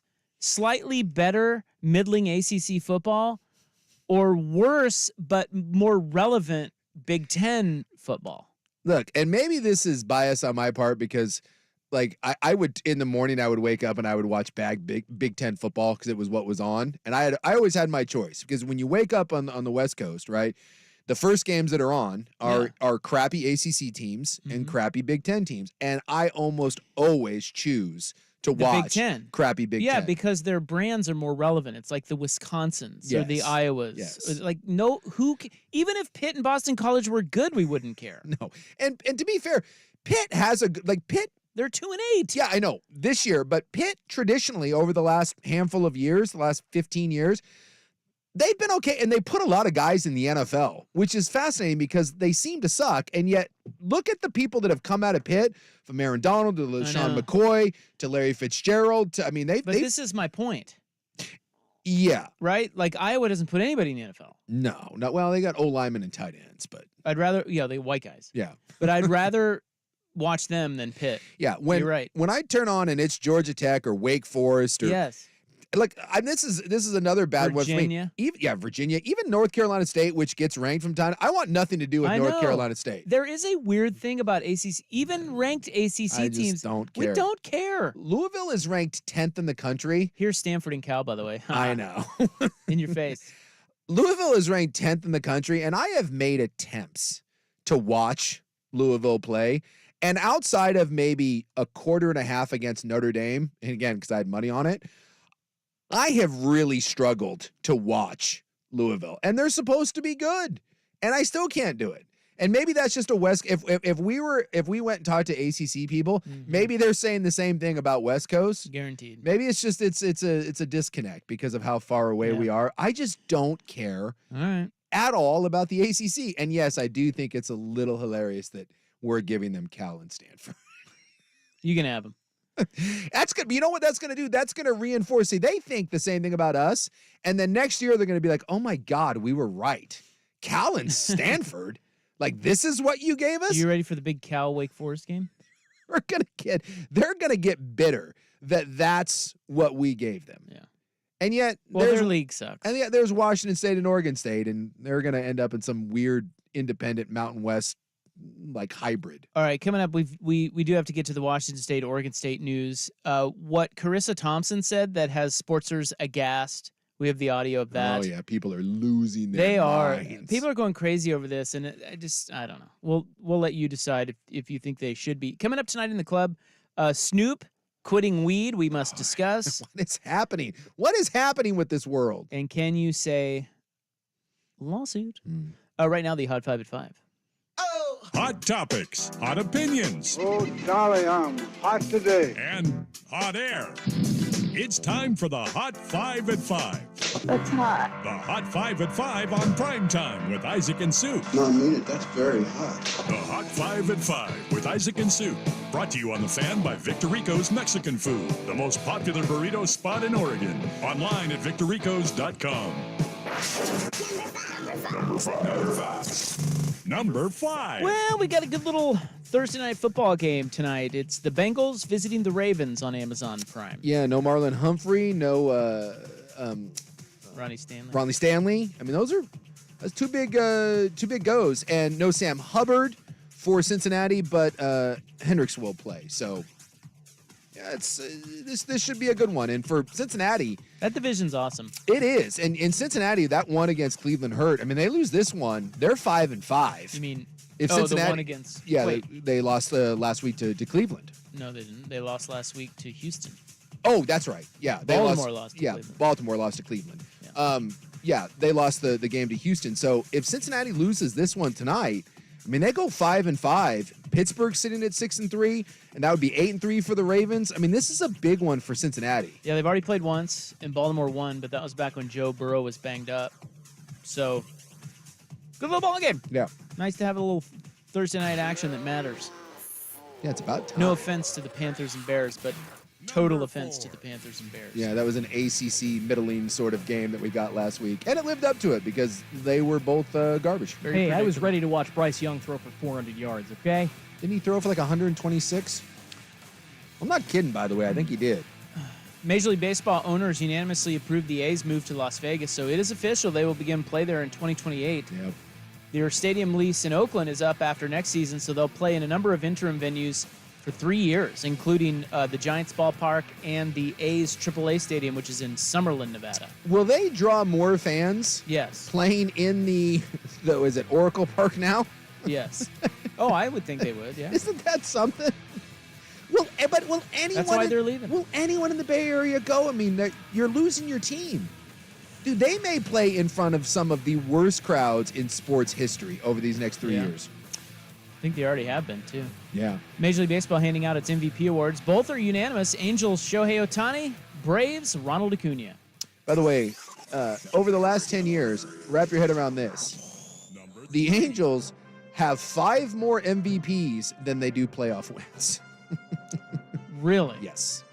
5. God. They have 5 MVP awards and no playoff wins over the last 10 years. Washington Supreme Court pauses Oregon State and Washington State's control of the Pac-12 in a ruling today. They say the league's board can't meet at this time without unanimous consent from all 12 members. For those who get sweaty over legal jargon, here it is. The Washington Supreme Court entered a temporary stay of the preliminary injunction granted to the Pac-2 until the motion for an emergency stay can be ruled upon. Yeah, so whatever that means. Yeah, look, this is all going to play out in higher courts. And so now it's leaving the Washington Supreme Court? So does that mean it goes to... Well, as far as I know, they're just putting the pin in it, right? Oh, okay. So that Supreme Court... Yes, will eventually rule on it. They just needed more time, but they punted on the injunction. Yes. Until they rule. Yes. And then after that, I don't know if because it involves other jurisdictions. I don't know if that would go to a higher appeals court, but yes, this will all be legalese, and unless both sides can come to the table and come up with an agreement. And Oregon State and Washington State do have some leverage in this now. In other Oregon State, Washington State news, they are close to buttoning up a scheduling partnership with the Mountain West. It's a 7+1 model, which means the Mountain West schools will play 7 league games and then an 8th game against either the Beavs or the Cougs. But that game would not count towards the conference standings. The Pac-2 teams would not be eligible to win that league. They would essentially be independents. In return, the Mountain West schools would be compensated. This also could lead to a full merger down the road, although I got to throw in a wrench, and we'll talk more about this in our next segment. But Beaver Blitz is reporting that Oregon State does not prefer this. Yeah.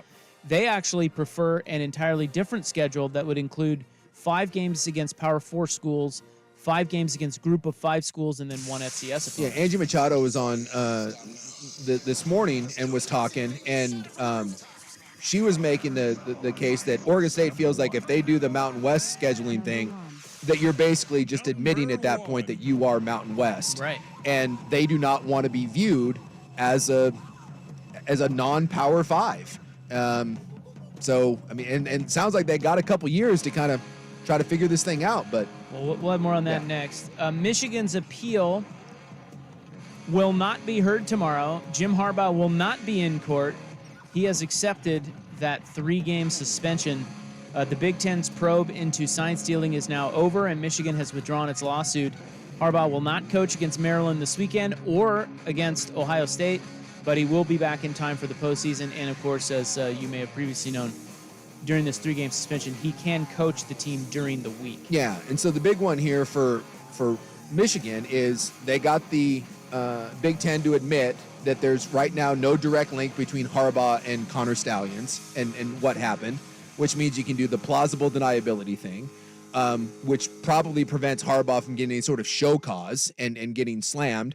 The investigation stops by the Big Ten, and you can already stonewall the NCAA. They have no real teeth. And without the lawsuit from Michigan, there's no discovery. You don't have to turn over any of those materials.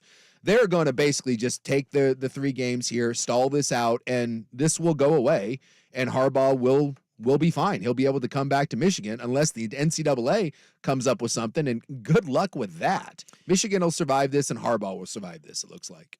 The Hot 5-5 brought to you by Victor Rico's Mexican Food, the most popular burrito spot in Oregon. Order now at victorricos.com. All right, let's get into some of this Oregon State, Washington State stuff, and then we'll play the audio. Carissa Thompson has everybody all fired up today. Yeah. And it's not just because she's hot. Although that, she is hot. That's part of it, Hey. So that's next. It is 5:16. You are listening to Isaac and Suk on The Fan. It's the Vancouver Ford text line. Plenty of time to talk sports today. One number does it all. 503-8646-FAN. For contests and text in your favorite fan hosts about today's hot topics. Brought to you by Vancouver Ford. Your dollar goes further at Vancouver Ford. They treat you right before, during, and after the sale. Visit VancouverFord.com. The Vancouver Ford text line. 503-864-6326. That's 503-864-6FAN. Now, here's a quick look at Portland traffic. Papa Murphy's, change the way you pizza. Traffic right now is so bad along northbound I-5 getting on I-405 South Portland. Traffic is backed up onto city streets, Southwest Arthur and Sheridan, all jammed up. I'm Casey. That's traffic. Papa Murphy's, change the way you pizza. Wherever the road takes you this holiday, make it memorable in the ultimate driving machine. Step into the BMW X5 with capable performance, cutting-edge technology, and unmistakable presence. Or chart a different course in the BMW X3. With style and powerful all-terrain versatility, there's no limit to your adventure. Find your ultimate BMW X3 or X5 at the Road Home sales event. BMW, the ultimate driving machine. See a Portland area BMW center today for exceptional offers or visit pdxbmw.com. 92.3 KGON.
little buttoned up. But then he got going when talking about the Oregon job. Yeah.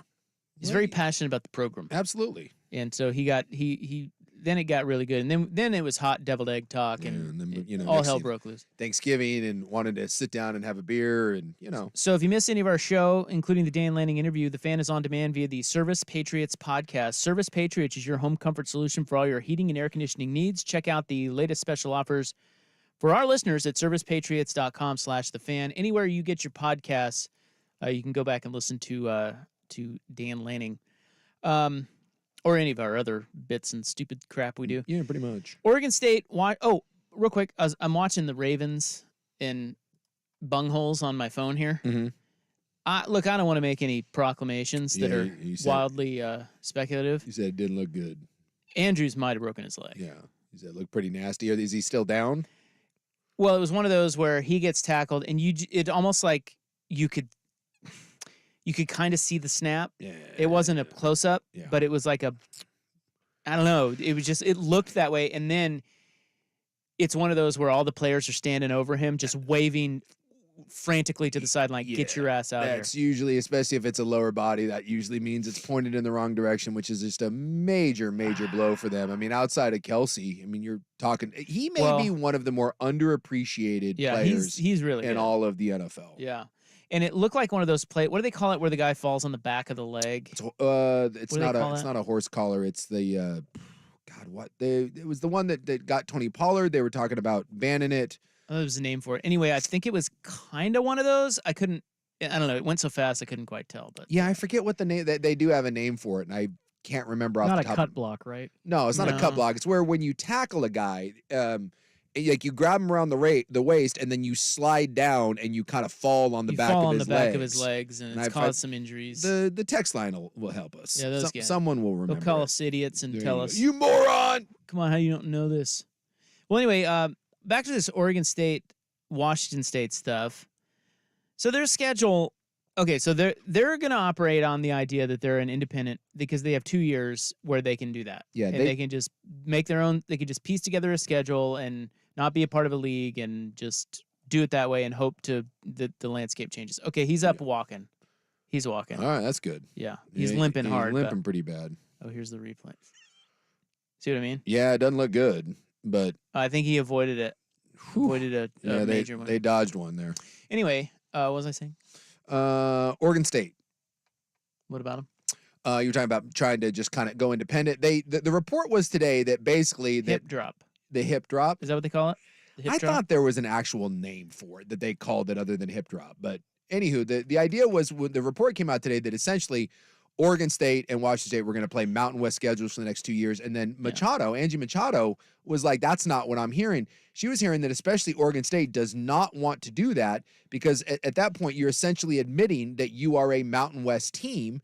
And Oregon State, I don't think, is ready to go that far and just say, hey, we're going to form this alliance. Well, they may not be ready to do that, but that may be their only option. It's possible. It sounds like it's maybe a semantics thing of what is their preference. Well, sure, their preference is to piece together a cool schedule for their fans and make some money for the program. And I still think long term the idea for Oregon State is because part of this, it sounds like the Mountain West wanted basically a take us all. Like if you're doing this at one, you're not eligible for our championship game, but we want you to have this 2-year thing. You're not allowed to poach any of our teams without financial penalties. And you have to take all of us in 2 years when our contract's up and we essentially form a new conference. And that Oregon State does not, and Washington State does not want to commit to taking on the entire Mountain West. Right. I think to me, this whole thing just boils. Are there 12 of them? Is there 12 in the Mountain West? I feel like there's 12. There's a lot of schools. That's the other question I have is like, which ones will they play? I don't know. Just the ones that you negotiate with? I don't know. I don't know what that. You avoiding Air Force? I don't want to play them. I think so. To me, this all boils down to two things. If you're Oregon State, Washington State, and we'll just deal with Oregon State because that's what we cover. Oregon State does not want to announce to recruits, to coaches, to anyone that they are accepting a step down. Because once you say that you're Mountain West, it's a death sentence. It's not a death sentence. It's a death sentence for what you have been for your program. You're just saying that you are no longer playing with the big boys, and they desperately don't want to do that. And the other one is, clearly to me, the plan here is to spend the next 2 years writing this thing out and waiting for the collapse of the ACC. Yeah. Or maybe a Big 12 invite? Possible. Maybe. Maybe something happens. Something happens that the next round of expansion happens, and when that goes down, that you are in position to either absorb teams with the money, and with the money in theory that you're going to be able to get if this lawsuit thing gets settled, or you come up with an agreement, will keep you afloat for the 2 years, and then you're able to offer the financial incentives for people to come play you. You're offering incentive for people to come join you in whatever conference you have. And I think that's what it is just waiting till this next round over the next 2 years.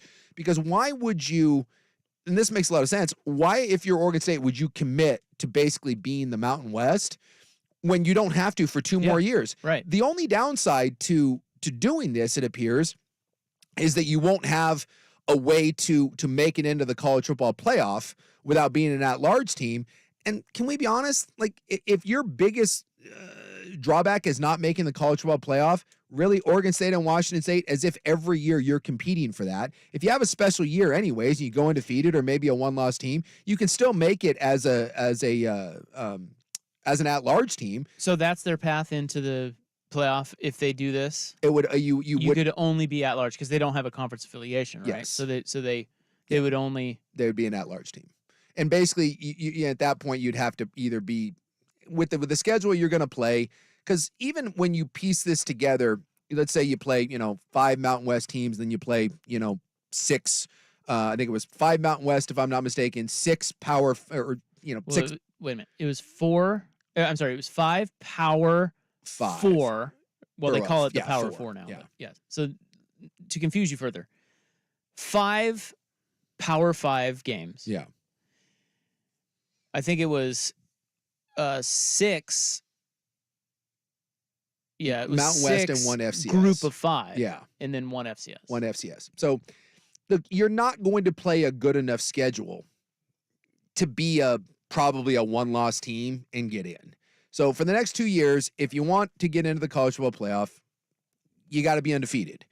And that's unless you play you play 4 or 5 Power 5s. But you're going to have to play major Power 5s. Well, it depends on who you play. Yeah. I think they could get in the tournament if they're one loss. It's just a matter. It's all about who they put on the schedule. Sure. If you put Michigan on and you beat them versus putting. But again, I ask Purdue you, on. How are you going to get Michigan to? Well, I know, but surely they'll be able to schedule, just like every year, at least one big non-conference game, and you win that game, that goes a long way. It's going to be on the road. You're going to have to go play them on the road. BYU did this for a couple years, and they were independent. I mean, and BYU, by the way, put together a pretty good schedule. Now, I think it might be a little harder with all the super conferences. Teams may not be willing to reach out. Oregon State's a good team. I mean, that's not one that you look at, and if you're Michigan with the schedule you have, you really want to add Oregon State to that? But you can piece together a good schedule, so there's really no drawback to this. Financially, you're going to be able to withstand the blow here for 2 years.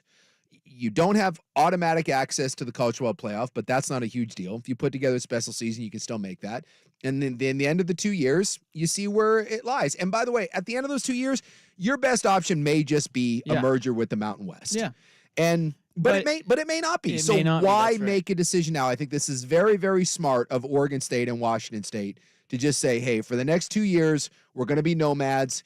And, right now, time is your friend. Just kick the can down the road. Yeah, but the scheduling alliance with the Mountain West does stipulate, or it sounds like from the reports, there would be stipulation in there that if they ever merge with the Mountain West, it would be all of them. Yeah. They couldn't just say, hey, we'll take your best over here to the Pac whatever. Yeah, and that's a tough one, too. And that's a sticking point, because it sounds like that's what the Mountain West wants, and Oregon State and Washington State don't. They don't want that. They don't because want it. Here are the... Okay, so if you just... 11 Mountain West teams, by the way. See, I count 12. Oh, I sit here. It said 11, so... Yeah, there's 12. Okay, there's 12. So here are the 12 Mountain West teams. Air Force, UNLV, Fresno State. Right now, just for this season, those teams are all 8-2 and at top of the league. Then you have Boise State, San Jose State, Wyoming, Utah State, Colorado State, Hawaii, Nevada, New Mexico, and San Diego State. I got to be honest with you, didn't know New Mexico was in the Mountain West. They were one of the originals. You know, Were they an OG? I am a founding member of the Mountain West Conference. Oh my God. I was there when the Mountain West was formed, and yes, New Mexico was. That's how little I think about New Mexico. New Mexico was an OG So member. those are the 12. So of the 7, so I guess each one, if they merge with or not merge, but if they have the scheduling alliance with the Mountain West, they would play 7 of those 12. Yeah. And then fill in the rest of the schedule with hopefully better games. And so because that's going to be kind of lame. And we'll see what happens, because you're getting conflicting reports right now, and all this stuff is being worked out behind the scenes, and a lot of it will depend on what exactly happens with the lawsuit. If you're Oregon State, Washington State, you feel pretty good about it, but it's still not settled. So I like it. I like the idea. If I'm an Oregon State fan, look, there's nothing good about any of this. It sucks. And, I think it's a long shot that you come out of this okay. But giving yourself 2 years to work through this, as we mentioned, if they would have been able to keep everyone together and wait till right now, the Pac-12 may have survived. But no one was willing to wait around. But the nice part about having only the 2 teams there is you don't have to get 12 teams to agree. You just need 2 of you that are in the same boat to just, kind of tread water here for a while. So I think it's easier to kind of get things done when you're a smaller group like the Pac-2. So I think there is, to me, this gives a glimmer of hope to Coug and B fan that over the next 2 years, something may shake out. Because you got to believe over the next 2 years, something's going to happen where the ACC is going to undergo a radical shift. 100%. As it sounds like the Clemsons and the Florida States of the world, they want out. And they're going to do everything in their power to get out. And if that does happen, this may start another huge shift. And maybe there's, instead of an alliance with the Mountain West, maybe there's an alliance with the Big 12.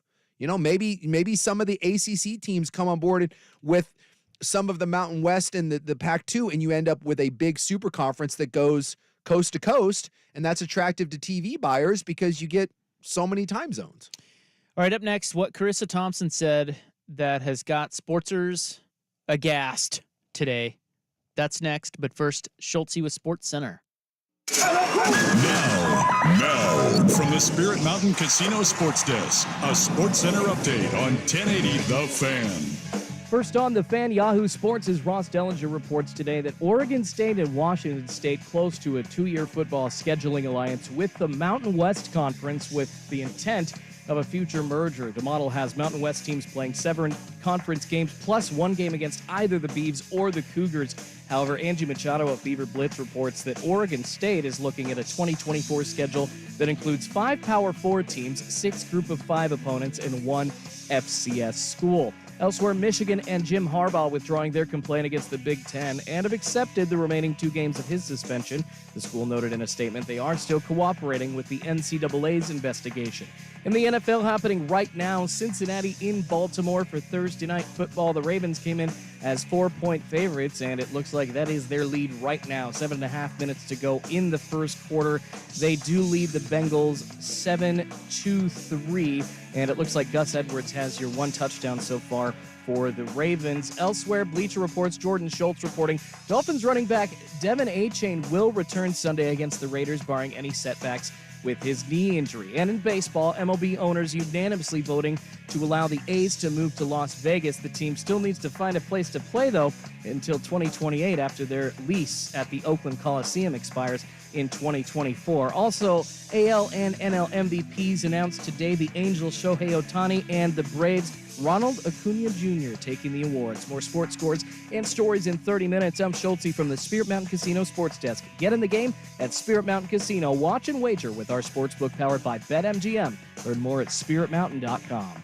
One number does it all for contests and texting your favorite fan shows. The Vancouver Ford text line is 503-864-6FAN. It's time for Who's Leading the Charge? A look under the hood at the coaches, players, and teams getting it done. Brought to you by Battery Exchange.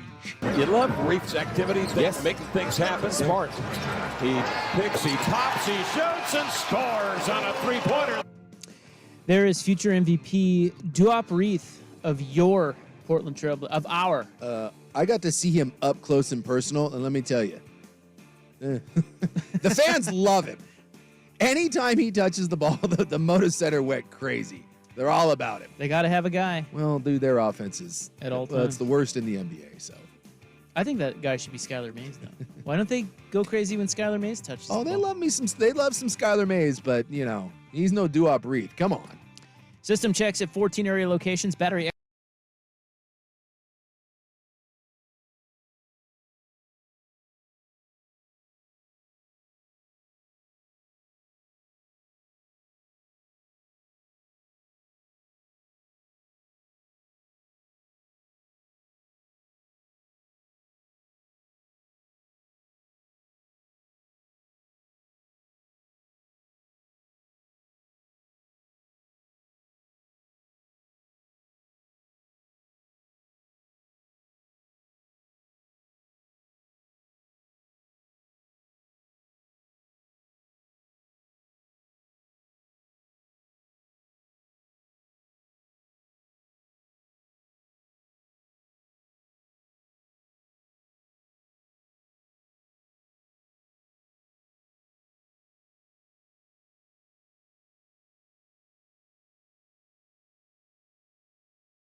Wreath post-game show now where we go shot by shot. Hey, you've talked about him so much all week. I just had to slip that in. It was like, oh, he scored 16 points in last night's loss. Yeah. All right.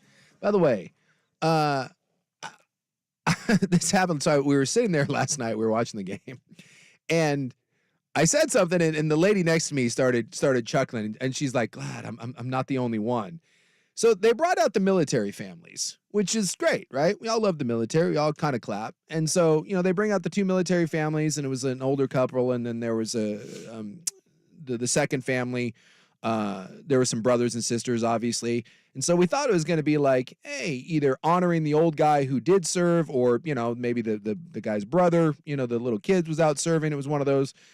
And it was really weird because I appreciate what they were doing, but they brought him out there and then told the story. The one son and then the other one's brothers, they died. They died overseas. And it was kind of weird because I was thinking to myself, I was like, Like those kids are like, oh man, it's awesome. I went to the Blazer game and I got to go on the floor. Hey, why did you go on the floor? My brother got blown up. It was weird. I was like, it's just kind of a strange reason to go on the floor at the Blazer game.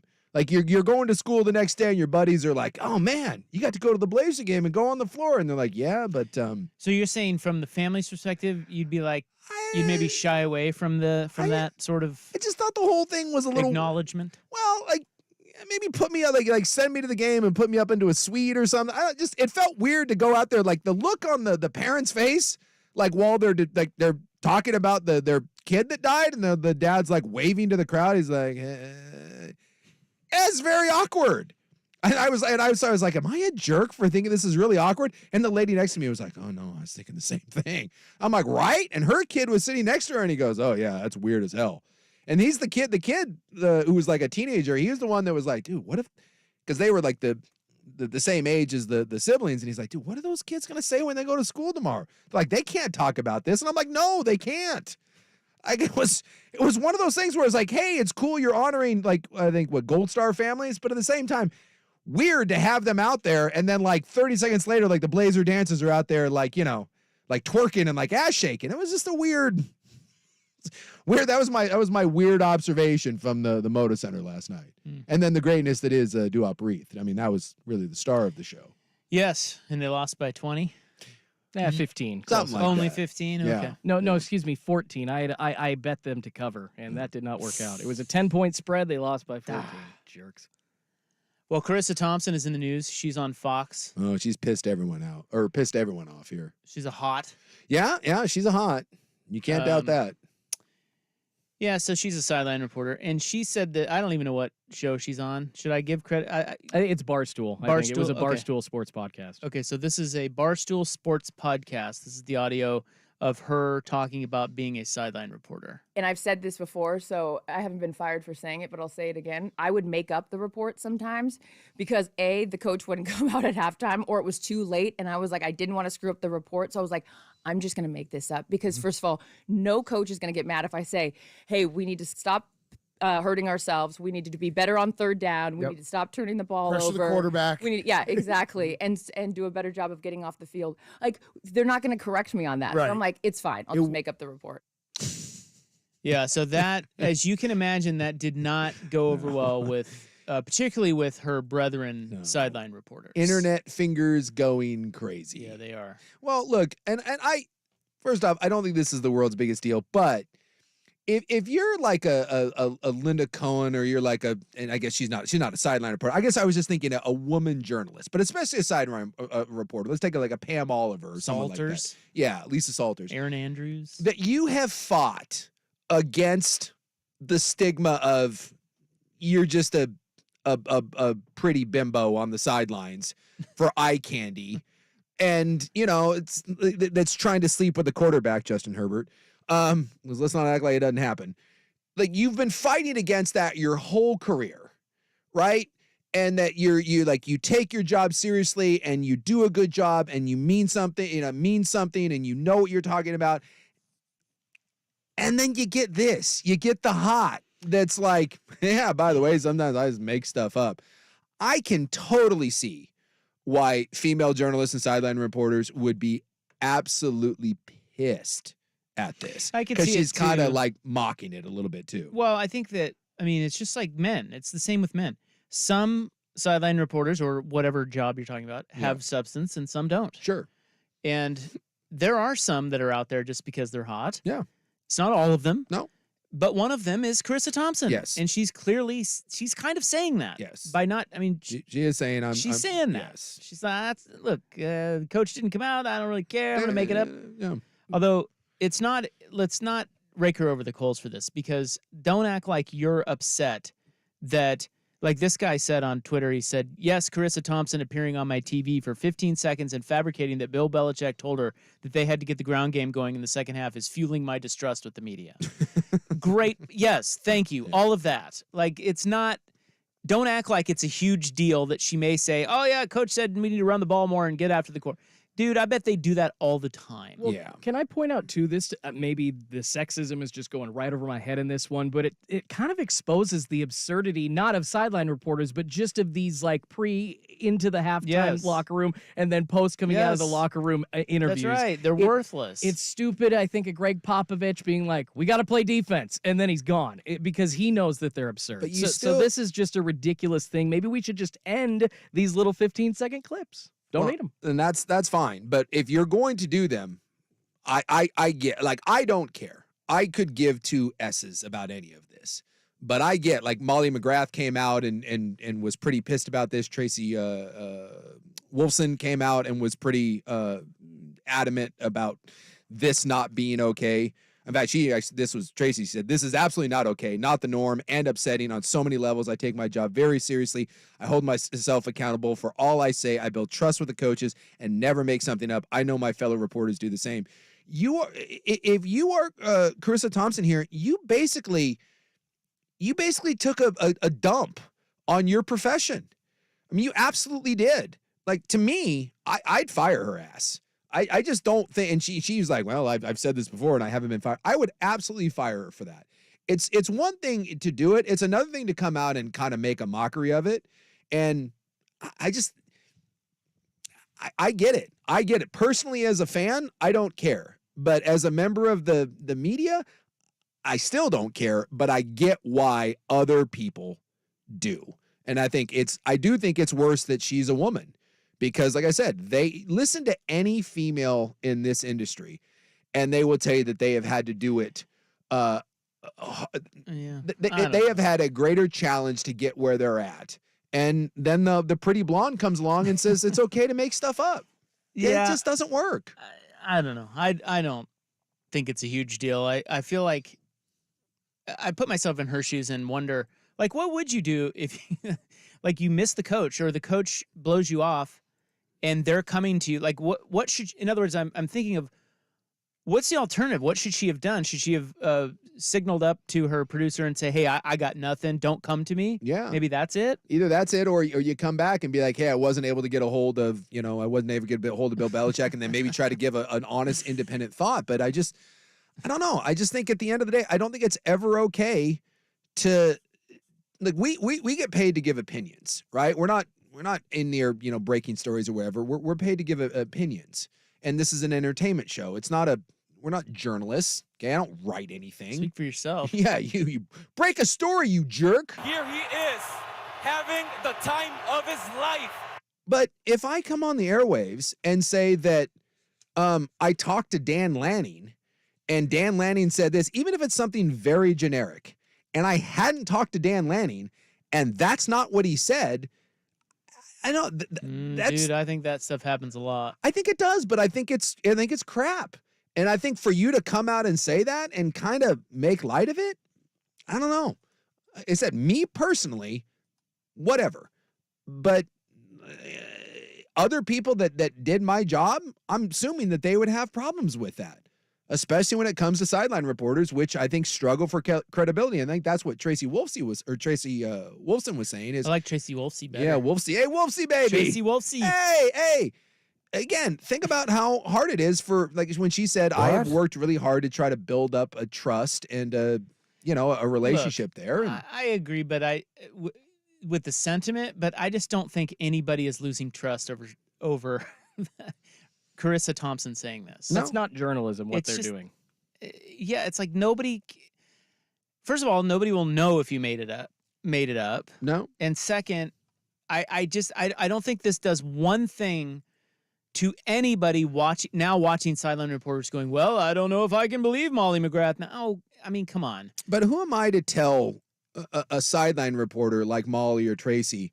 Who am I to tell them that this doesn't hurt their credibility or that they shouldn't be and maybe it is that small group, but I still have sympathy for that group. And if I were them, I would want nothing to do with her.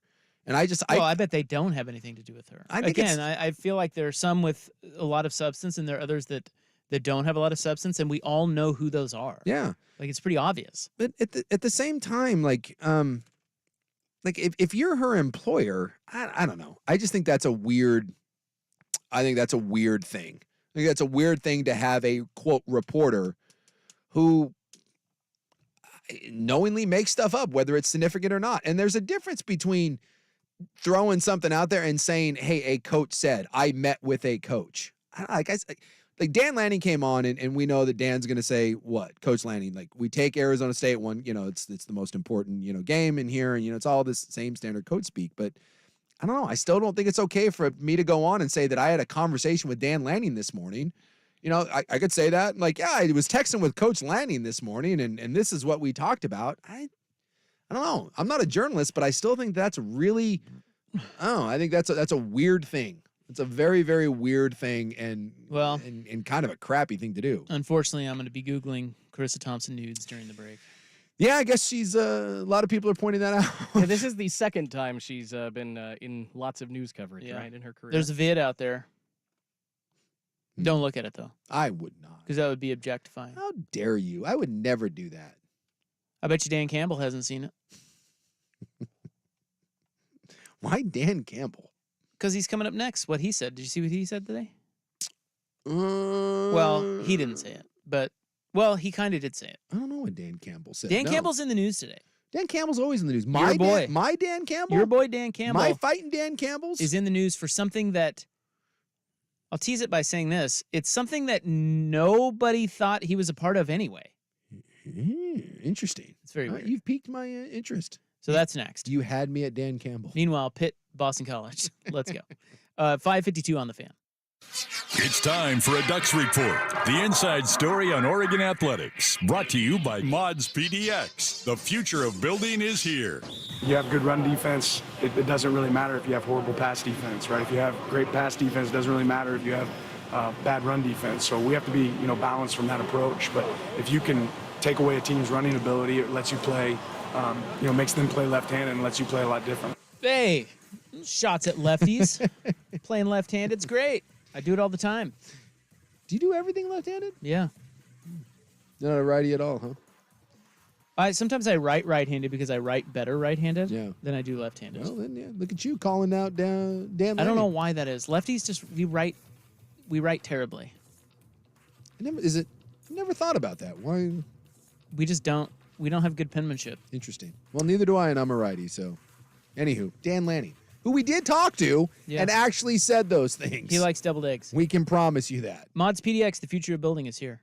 The Blazers are a scrappy bunch. He wants to pinpoint pass on a screen and roll. It's Ayton for the two-hand jam. Is it enough to make you watch? All you had last night, guard-wise, was Shaden and Skylar Mays. And, buddy, that's all you need. I love watching Jeremy Grant do this because I hope it ups his trade value. Talk about it and get the inside story from your home for all-day Trailblazers coverage. 1080. You got to be on the swivel out there when you play. The Fan. Time is money. At Leafs, we understand that accidents happen when you least expect it. Leafs has a special fast-track repair program for those who need it fixed fast. Call us for details and restrictions. Now, if you're in an accident, call us before you contact your insured. Let our experts set up your collision claim to ensure you get all you're entitled to. Adjusters are trained to deny, we're trained to defend. Loaners deduct assist, and of course, we pick up and deliver anywhere in the Northwest. Leafs, the finest in collision repair. Holiday stories from Shane Company customers. My girlfriend thinks we're going to my parents' house to decorate the tree. She has no idea that I'm actually planning to propose. The whole family's in on it, and Shane Company helped me create the perfect ring and stay within my budget. I went with a classic ring with an oval diamond. I tell you, that diamond, I can't wait to see the look on her face. Shop the largest selection of unique engagement rings in hand-picked diamonds. 'Tis the season to shine. Shane Company. Fine jewelry since 1929. At Spirit Mountain Casino, exhilaration finds you at every turn, and big-time winning reaches all new heights. Excitement brings the heat. Comfort sweeps you off your feet.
involves your boy Dan Campbell. Now, I think I misspoke when I said nobody expected him to be involved. There were a few that pointed to Dan Campbell for the Texas A&M opening. Oh, okay. But he played, by the way, if you don't know, he's yeah, a tight end at A&M. He played there. So his name was linked to the A&M job. He has come out and said he has no interest. Why would anyone want to go from the NFL to dealing with all the horse nears that come with college football? Come on. And Campbell's he's just an NFL guy through and through. Yes. So it's kind of dumb, but he had to come out and say no interest. And by the way, he's probably going to get a big old contract extension. I would assume yes. But they said that he has Texas A&M did call him, and he has already turned them down. Well, again, if you're A&M, why wouldn't you shake that tree? I got to be honest. I don't know that he would be first on the list. I think he would be on the list. I don't think he'd be first. Well, I think anytime that you I'm trying to think of NFL guys. Obviously, Pete Carroll was an NFL guy and came down to college and enrolled. Bill Walsh was successful at both, but I mean, making the jump from college to the NFL or the NFL to college, it's the same. It's an equal challenge. They're different games and they require different skills. And it's not like because you're successful at one that you're going to be successful at the other. And I think that goes both ways. Like Bill Belichick, arguably the greatest NFL coach of all time. Bill in college would have to kiss the ass and convince 17-year-old kids to come play for him. You think, how's that going to go? Like Tom Brady didn't like to get along with Bill Belichick. Julian Edelman was terrified of him. Like Bill is not a friendly guy. So I think Bill Belichick would be a god-awful college coach because so much of college coaching, I'm being dead serious on this, to be a head coach in college football, I think 90% of it is recruiting. It really is. Right, and that's why Campbell wouldn't be near. He may be great at it. He may. I don't know. I don't know what kids would. But why would you, if it's 95% recruiting, why would you put a guy who hasn't recruited? Yeah. On the top of your list, it just doesn't make any sense to me. But I get it. He played there, and he's having success with Detroit. So sure. You call him. So all right, that's it. All right, that's all I had for you. I'm assuming that A&M has called and will call everybody. Like money is not that's the one thing you know about Texas A&M. Money's not an issue, and money's not an issue, then you call. Remember when Oregon had the basketball opening, they were calling like Tom Izzo and stuff. They ended up with Dan Altman, which by the way is a fine coach, but it's not Tom Izzo. I hate to say it, but I just don't think Dan Campbell is Tom Izzo. No, he's not. I'm just saying. Like if you're A&M, I mean, you got Jimbo Fisher. When Jimbo Fisher at the time was viewed as some big deal, he won a national title and was viewed as one of the better coaches. But I'm sure A&M has reached out to Dabo, and they've reached out to, I don't know. I'm trying to think of who would the other, like if you were trying to poach a coach, like who would you go get? Like Kirby's not going to answer that call. Nick's not going to answer that call. But I mean, outside of that, I mean, maybe the guy from Florida State. Yeah, Norvell. Yeah, absolutely. Guys like that. I'm DeBoer. I'm sure they reached out to Dan Lanning or Dan Lanning's representation. I mean, why wouldn't you? All of those. All right, let's move on to the club. An indictment on weed. We still got to get to what people 100 years ago predicted for us in 2023. Yeah. And can you say lawsuit? This is a story from Arizona that we teased yesterday. We'll get to that as well. It is 6:01 on The Fan. I'm George McCoy with Warren Allen, Attorneys at Law.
doing out there? Boo his ass! Booing people? I don't know. You guys watching football tonight? Thursday night? I think a lot of people are. Andrew is officially ruled out. Lamar went to the tent with an ankle, but he's back out there. Yeah, it's a good game so far. Yeah. 7-3 Baltimore, second quarter. Hey, I'm going to start with this because if I don't, we won't ever get to it. Sure. This was from NPR, and I saw this recently, and I put it in the notes because I thought it was cute. A list of predictions made in 1923 about 2023. I always love stuff like this. Yeah, it's pretty cool. What people think the future will be. So as you know, it is 2023. Yeah.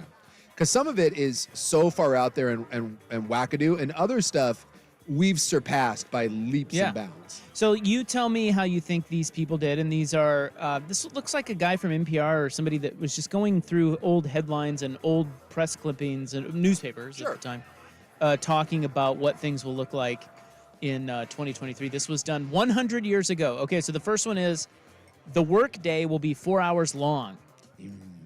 That's disappointing. And the headline reads, "No more hard work by 2023." Well, to be fair, there is no more hard work, and we do own. That is kind of happening. We only work 4 hours, so hey, Well, I mean, if you really boil it down, I mean, most people. How many people are really doing hard work for more than 4 hours a day? Yeah, there's the new South Park movie is, again, it's excellent, and one of the South Park is really slick, but they have an episode where all the blue collar people, they become the billionaires because no one knows how to do anything. Yeah, nobody acquires skills. No one acquires skills, and so they make it that basically Elon Musk and Jeff Bezos, they're two handymen. And because like no one can do anything, and so you have like lawyers and like counselors, and they're at the outside of the Home Depot trying to trade their services for people that can come in and actually do any sort of manual labor. It's pretty funny. The next one is women will blacken their teeth and shave their heads. What? Okay. Well, this is from the Savannah News. There are women that do shave their head. I mean, that's. But blacken their teeth. It says it is now predicted that by the year 2023, only a mere little stretch of a century ahead, women will probably be shaving their heads and the men will be wearing curls. Also, the maidens may pronounce it the height of style in personal primping to blacken their teeth. Won't we be pretty? Look, I think that is certainly one thing, but could anyone predict that women would take fat out of their asses and shove it into their face, or that, you know, like the idea of having blackened teeth isn't any stranger than some of the cosmetic stuff that we do now. Radio will replace gasoline. Oh, radio waves? Yeah, this from the Minneapolis Journal.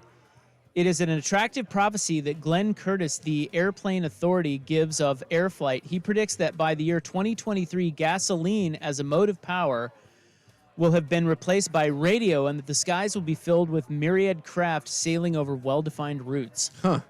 Now, I will say that it kind of stuns me that we haven't come up with a better idea than gasoline. I agree. Right? I mean, I know that we have electric cars and stuff like that. Well, I think this is kind of on the right track with EVs. Yeah. But he was, of course, talking Radio about waves. airplanes. Yes. But it's the same logic that it's you got to believe that eventually, you know, something's going to change, and then we're finally starting to kind of feel that push. I'm going to put my tinfoil hat on. I think we had some kinds of solutions available maybe beforehand, but these big old gas companies, big old oil companies, they're suppressing a little bit of that Well, there's a stuff. lot of people feel that way about electric cars, and that Yeah. there's way better solutions than electric cars, but you know, for whatever reason, the agenda has become electric, and they're being shoved that way. It's because people are making money on it. Nobody makes money on Somebody's hydrogen. making money. You guys want that hit? Yes, Let's see if I please. can find that. Where is that? There's a hole in the sky where a tree once stood. Unwelcome sight in the neighborhood. A developer is being greedy.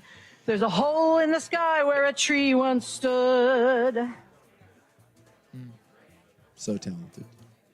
Such a lack of life and sound. All that's left is bare, muddy ground. A magnificent tree was murdered. The mighty dollar cut it down. right. There's a hole in the sky where the tree once was. Somebody's making money. There's a hole in the sky where the tree once was. Somebody's making money. Certified banger. Laws protect exceptional trees, but the city grants exemptions to these. Instead, they reward the Why does she sing like a developer's witch? greed Don't know. and sanction the murderer's deeds. She is a witch, There's a Rob. hole in the sky where the tree once was. Somebody's making money. There's a hole. Okay, in the next one. All people will be beautiful. No. Sorry. Well, they're on the right track, though, because of all the plastic surgery and stuff. Like, Plastic people are surgery- trying to be beautiful. I'll bet you that if you ask people today, 100 years, that would be another one. Because like the CRISPR and genetic engineering and all that. I think that's one that a lot of people think that eventually people will all be beautiful. Yeah, it says few doctors and present diseases unknown. All people beautiful. Beauty contests will be unnecessary, as there will be so many beautiful people that it will be almost impossible to select winners. We are living in an unprecedented area of hots, though. I mean, that's true. It's getting better. It's more hots today than ever before. Skip me, though. So these are predictions by people in 1923 for the year 2023. Yeah. Life expectancy will be 100 years. It says by 2023, the average life of man could be increased to 100 years. In individual cases, it could be increased to 150, perhaps 200 years. Yikes. Whoa. That's Now, what they wrote. life Again, ex- they're just predicting things. Predicting life expectancy for males is officially going down. Is it? Yep, first time in maybe the first time since we started recording it. Yeah. Too much tea? I think the males are down to like 73 years now. Yeah. So this next generation, like our kids' generation, will be the first one that supposedly won't live longer than us, but you know. Here's another one that says life expectancy will be 300 years. Seems like a lot. A scientist says a century from now, the average length of human life will be 300. Quite a change. Well, I mean, there is I like reading about anti-aging stuff, and there's a lot of people. I don't know about 150, but there's a lot of people that do think that within our lifetime, you are going to be able to extend your life. If you have the money and the resources, you'll be able to extend it a significant amount. Well, if you get rid of, we're so close to getting rid of HIV, at least being able to treat it and not having that kill you. Cancer, we're not there, but we're getting there. Cancer and heart disease. I mean, Exactly. most people don't die from AIDS anymore. AIDS is now, I think, is considered you will outlive AIDS. But cancer and heart disease, there's some big ones there to solve. That, and we're all fat asses. No, so once we can solve all that, I mean, baseline, we should be living to at least 80, right? Because if those are gone, then what else is killing us outside of ourselves, like hitting each other with cars and, stabbing each other and all that stupid stuff? You would certainly think. People will wear kidney cozies. What's a kidney cozy? Kidney cozies will be worn to protect the kidneys on chilly days, just the same as a teapot in the north kept warm by a tea cozy. For my kidney? You look. Does this look like a koozie or something? Was yeah, but we're in the 1920s. Were kidneys being chilly a big deal? I don't know. Was there a lot of people wearing bare midriff shirts? But It's like, my just kidneys. understand that if you start to predict Yeah. 100 years in the future, you're going to be way off about a lot of That's things. true. I didn't know that kidneys were a essential part to keep warm. Here's this bit again. Men will curl their hair. Yeah. So that we had that one earlier, based on the trends of masculinity and femininity and feminine styles. It says. Well, they were. Well, look at a lot of male fashion out there, like high fashion. Look, I love me some Harry Styles, but Harry Styles doesn't shop in the men's department. I mean, that's for certain. So, there's an element to that. So they said in 100 years, newspapers will have been out of business for 50 years. No, but they were pretty close on that. Close, yeah. Private kitchens will disappear. Private kids? Oh, like in the house? Yeah, it says tomorrow's food will be seasoned and prepared by chemical formulas which will preserve the freshness of fruits and meats, rid them of indigestible qualities, and send them to the table ready for use. Instead of sauces that merely cozen the palate, we shall have delectable blends of concentrated vitamins, calories, ferments, and tissue tonics. It's funny, backwards God. because the way they were eating was so much better than the way we eat. Yeah, they're looking at chemicals like as a positive. Yeah. No. Yeah, They all had fresh fruit and vegetables and we're eating, just way better source food than us. And then we're just, we're just every, mucking it up. every sort of god-awful chemical that we can shove into our bodies. And that is, so even then, they were looking towards convenience. Yeah. I mean, one of the reasons we use so many preservatives in our food now is because we left it stupidly. Like, hey, we said to our women at home, hey, it's on you to cook. And so what did we do? Well, we put preservatives and stuff and made it easier for them because we never should have left it to them in the first place. Damn. Look at Schulte being a feminist. Go Schulte. Here's one that says, again, predictions for 100 years made back in 1923. War will be wireless, and we might have telepathy.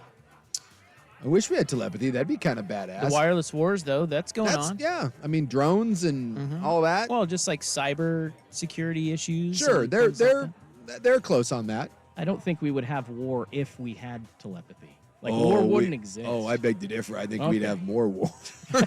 Yeah, we don't want. You don't want anyone being able to read what's like.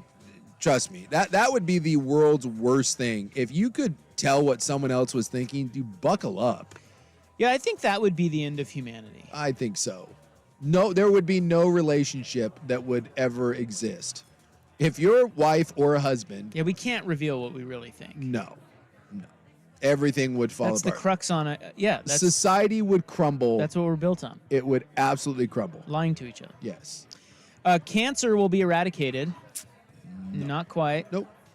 Although it's a lot better than it was in 1923. I did see an article today where I think it was yesterday where they said that they think, or at least they're what was it that alluding to the fact that there's a lot of positive research going into the idea of being able to turn off the cancer switch was the headline. Slow it down? No, be able to shut off find cancer cells and be able to keep them from replicating. Basically turning off cancer's ability to grow. So, I mean, you read about these things all the time and you're like, well, see what happens. But it was just another one of those that I clicked on it and I read the first, paragraph of it and I was like, oh, cool. And the last one here is people will communicate using watch-size radio telephones. I mean, cell phones. This says by 2020, this is what they wrote in 1923. By 2023, there will be no mail between New York and San Francisco. Pittsburgh and London concerns will record on talking films orders from merchants in Peking, and 1,000-mile-an-hour freighters will make deliveries of goods before sunset. Huh. Getting a little over their skis. Yeah, it's a little over there. Watch-size radio telephones will keep everyone in communication with the ends of the earth. You know what's crazy is as much as some of those are out there, I still think that where we're at is way further along than anything they could have thought that we'd be. Except for that one. That one, but I mean, okay, so that whole thing, but again, which is more out there? What that was right there, or the fact that what I am holding in my hand that literally almost everyone has. There's people in the freaking Congo that have one of these. And this thing in my hand and you explained what it would be able to do. Access every piece of information that the world has ever known. I can watch any movie with sound and color on it. I can communicate with anyone across the world instantaneously, back and forth in real time. Right? You explain everything that cell phone does. My banking, all my bills, everything is done automatically for me on this one phone. And then you tell them what's going to cost comparatively. I think that's kind of what they said. I know. I'm just saying. I think that is. They said watch-size radio telephones will keep everyone in communication with the ends of the earth.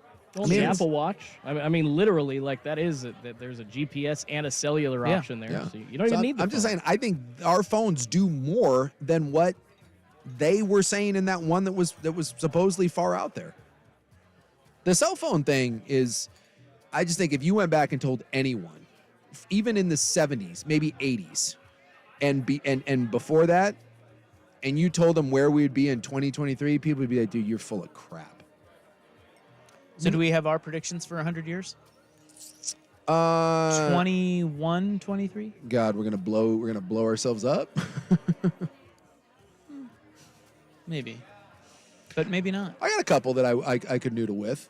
That I'm too dumb. I can't come up with stuff like that. No? Well, no. I don't know. I got a couple because I like I said, I like reading about I don't know, human evolution and kind of the way that works, and then some of the medical advances. Like, I have a prediction. People will still be killing each other. That's true. How about that? My big one is I think that that like biomechanics, like the neurochips and putting things in spinal columns. I think the machines becoming part of our body is going to be a real thing. Yeah. I think people are going to have computer parts in their body or 3D printed organ type things. I think that will be a big one in medicine in 100 years. I totally see that happening. By the way, now Joe Burrow's hurt. Oh, for God's sakes. He went into the locker room. That's not good. Do we know what? Without his helmet. Do we know what it was? I don't know. I've been conducting hot radio. Whoops.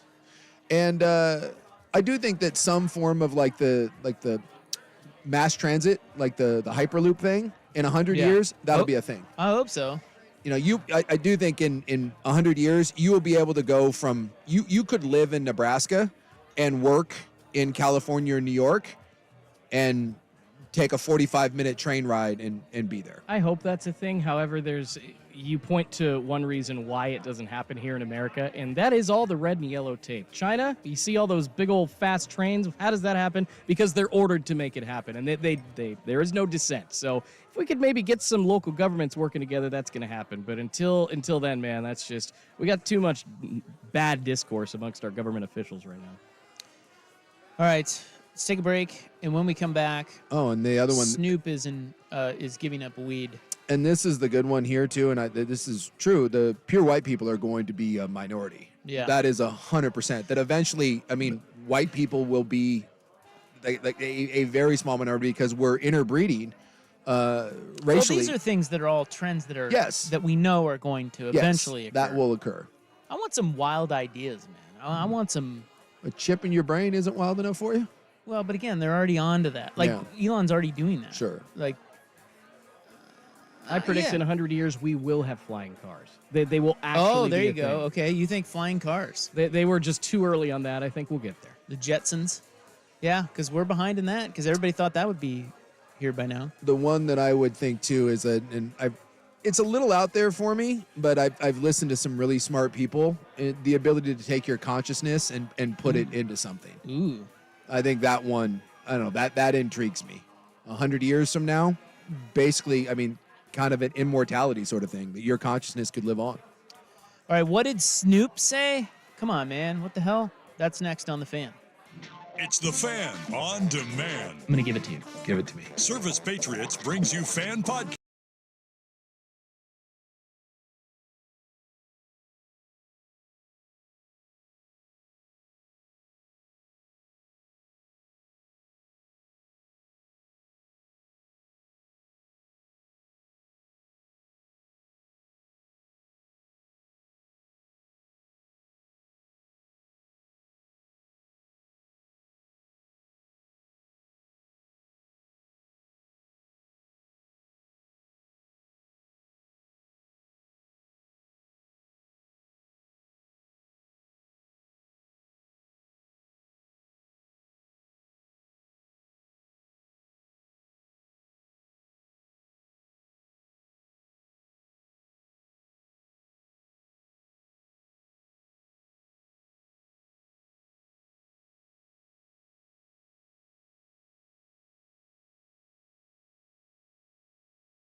very confident about my No. teaser now. No. No one should ever feel confident about Jake Browning, the all-time winningest Pac-12 quarterback rolling around out there. Hey, here's one. Somebody texted the Vancouver Ford text line. They said, I have a prediction. For 100 years, language teaching will end in schools because we'll have universal translation into every language. That would be awesome. That's a great one, and that would be awesome. Yeah, it would be. And I could totally see it. Yeah, if you had like an earpiece or whatever. Yeah. And, you could just do that. And think about, you want to talk about like bringing people together, that would be one, language barrier. And you would eliminate it. Honestly, though, like I joked about like the whole blowing ourselves up. I do think in 100 years, like no one has dropped a bomb since we did twice. But when you look at the number of them that are out there and some of the people that have them, some of the conflicts, and once someone fires one, then game over because the other side's firing them back. You got this whole Mexican standoff thing going on, but like when I was reading the Oppenheimer book, The American Prometheus, one of the reasons why that they were all like after the fact that they were against it, because they all like Oppenheimer had the idea that, and I think it was Einstein that shared it with him, that once you build this, it's not a question of will you use it, it's just a question of when you will use it. And we now obviously, we have the much more powerful, warheads than anything that we thought about dropping on Japan or had the capabilities of. I don't know. I just think as tense as the world is, and it's been a while since we've had a world conflict where you've really had a dust up, and I just think you kick that thing 100 years down the road, I think that's a real thing. Washington great Jake Browning, 1 for 1, well, 12 yards. There you go. Another one says, in 100 years, there will be a town or settlement on Mars with a name. Yeah. That's one. I mean, that's the whole thing, right? That's interesting. What it was Stephen Hawking said that we got to get off the planet? Well, yeah, I mean, that's what pretty much everyone says with the brain. They're Well, like, eventually, the sun is going to expand, and we can I don't think you have to worry about that several billions of years down the road. But the human race can extend its existence by 500 million years by moving to Mars. But you're not wrong. That is billions away.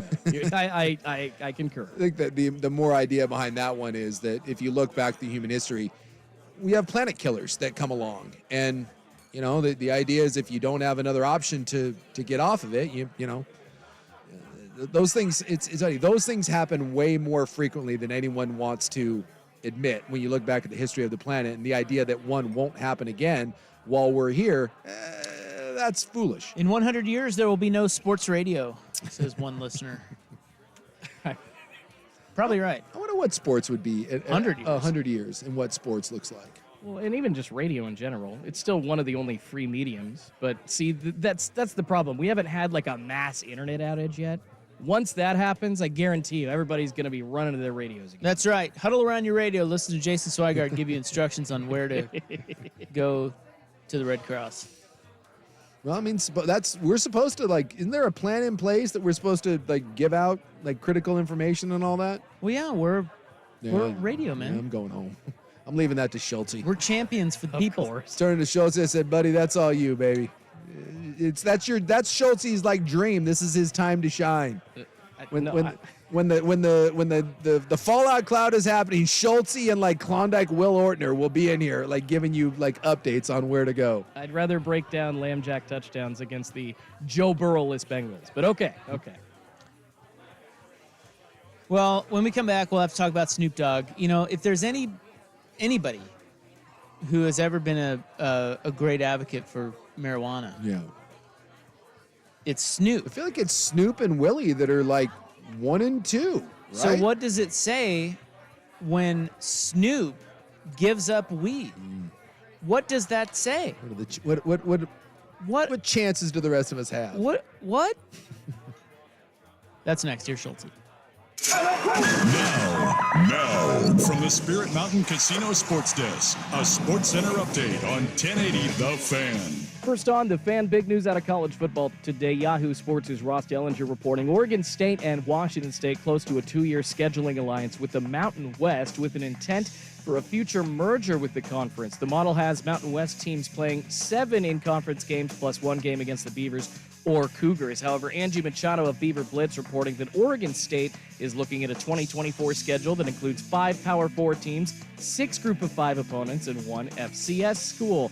Michigan and Jim Harbaugh withdrawing their complaint against the Big Ten and have accepted the remaining 2 games of his suspension. He'll be out against Maryland this weekend and Ohio State next Saturday. The school noted in a statement they are still cooperating with an NCAA investigation. Thursday night football happening in the NFL right now. Cincinnati visiting Baltimore. It looks like Joe Burrow is down with an injured hand. You heard Isaac Robb talking about how he cannot throw the ball right now. So yes, Washington, or former Washington Husky Jake Browning, is in right now for the Bengals, but Baltimore does lead with 2 minutes to go in the first half, 14-10. Elsewhere in MLB, owners have unanimously voted to allow the A's moving to Vegas. The team's lease at Oakland Coliseum expires in 2024, though, and they've yet to find a spot to play until the Vegas Stadium is ready in 2028. More sports scores and stories in 30 minutes. I'm Schulte from the Spirit Mountain Casino Sports Desk. Get in the game at Spirit Mountain Casino. Watch and wager with our sportsbook powered by BetMGM. Learn more at spiritmountain.com. Your favorite fan shows are on YouTube.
News that Snoop Dogg is giving up weed.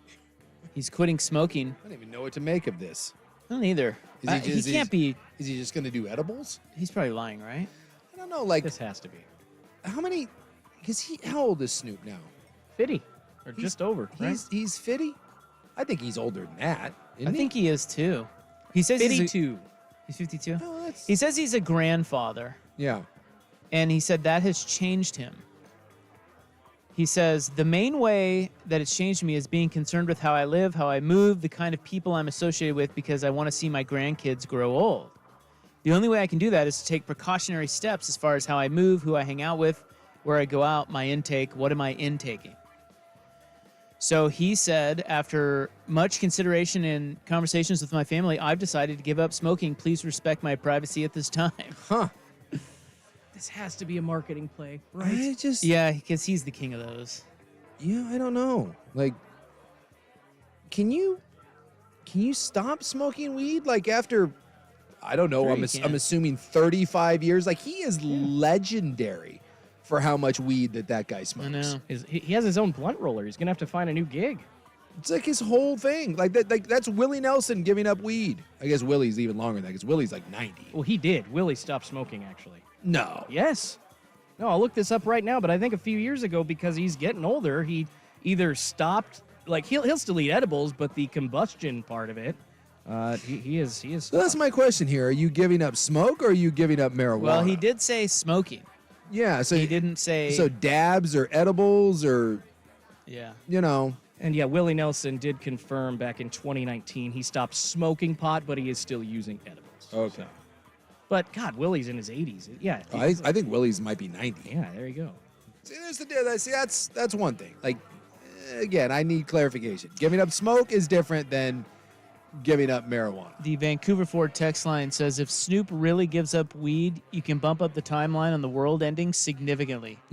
I'm pretty sure that's in the Bible. When you've made your whole persona around that, and then you just stop. It's like Martha Stewart deciding not to cook anymore. He's got to have like a line of edibles coming out, gummies, chocolates. He's got to have the whole shebang coming out and be like, this is my new smoke. Schulte, I think you're onto something. Yeah. I think you're onto something. Yeah, I will say that. I will say that. God, I lost my train of thought there. Too much weed. Yeah, too much weed. Smoking the good stuff. No, God, I completely blanked on that. Oh, that's why Snoop quit, because he was blanking too. So there you go. Happens. This Pitt Boston College game, though. What? Hey, Boston College is covering the spread, baby. I need a lot more No, weed. they're not. I need a lot more weed. Oh, did you to not watch live bet it? Pitt versus Boston College. Live bet. No, first of all, I don't bet college. I can't bet college. DraftKings doesn't allow me to. And Boston College, weren't they favored in this game? Yeah, but then they were a 9.5-point underdog when I threw a little 10 spot on. Yeah, because Boston College is like 6-4. They're way better than Pitt. Pitt's like 2-8. Pitt's winning. Bitch.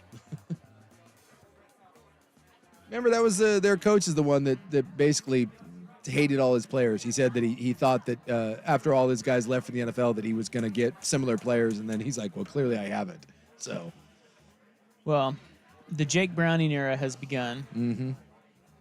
Although it's 14-10, they're hanging in there.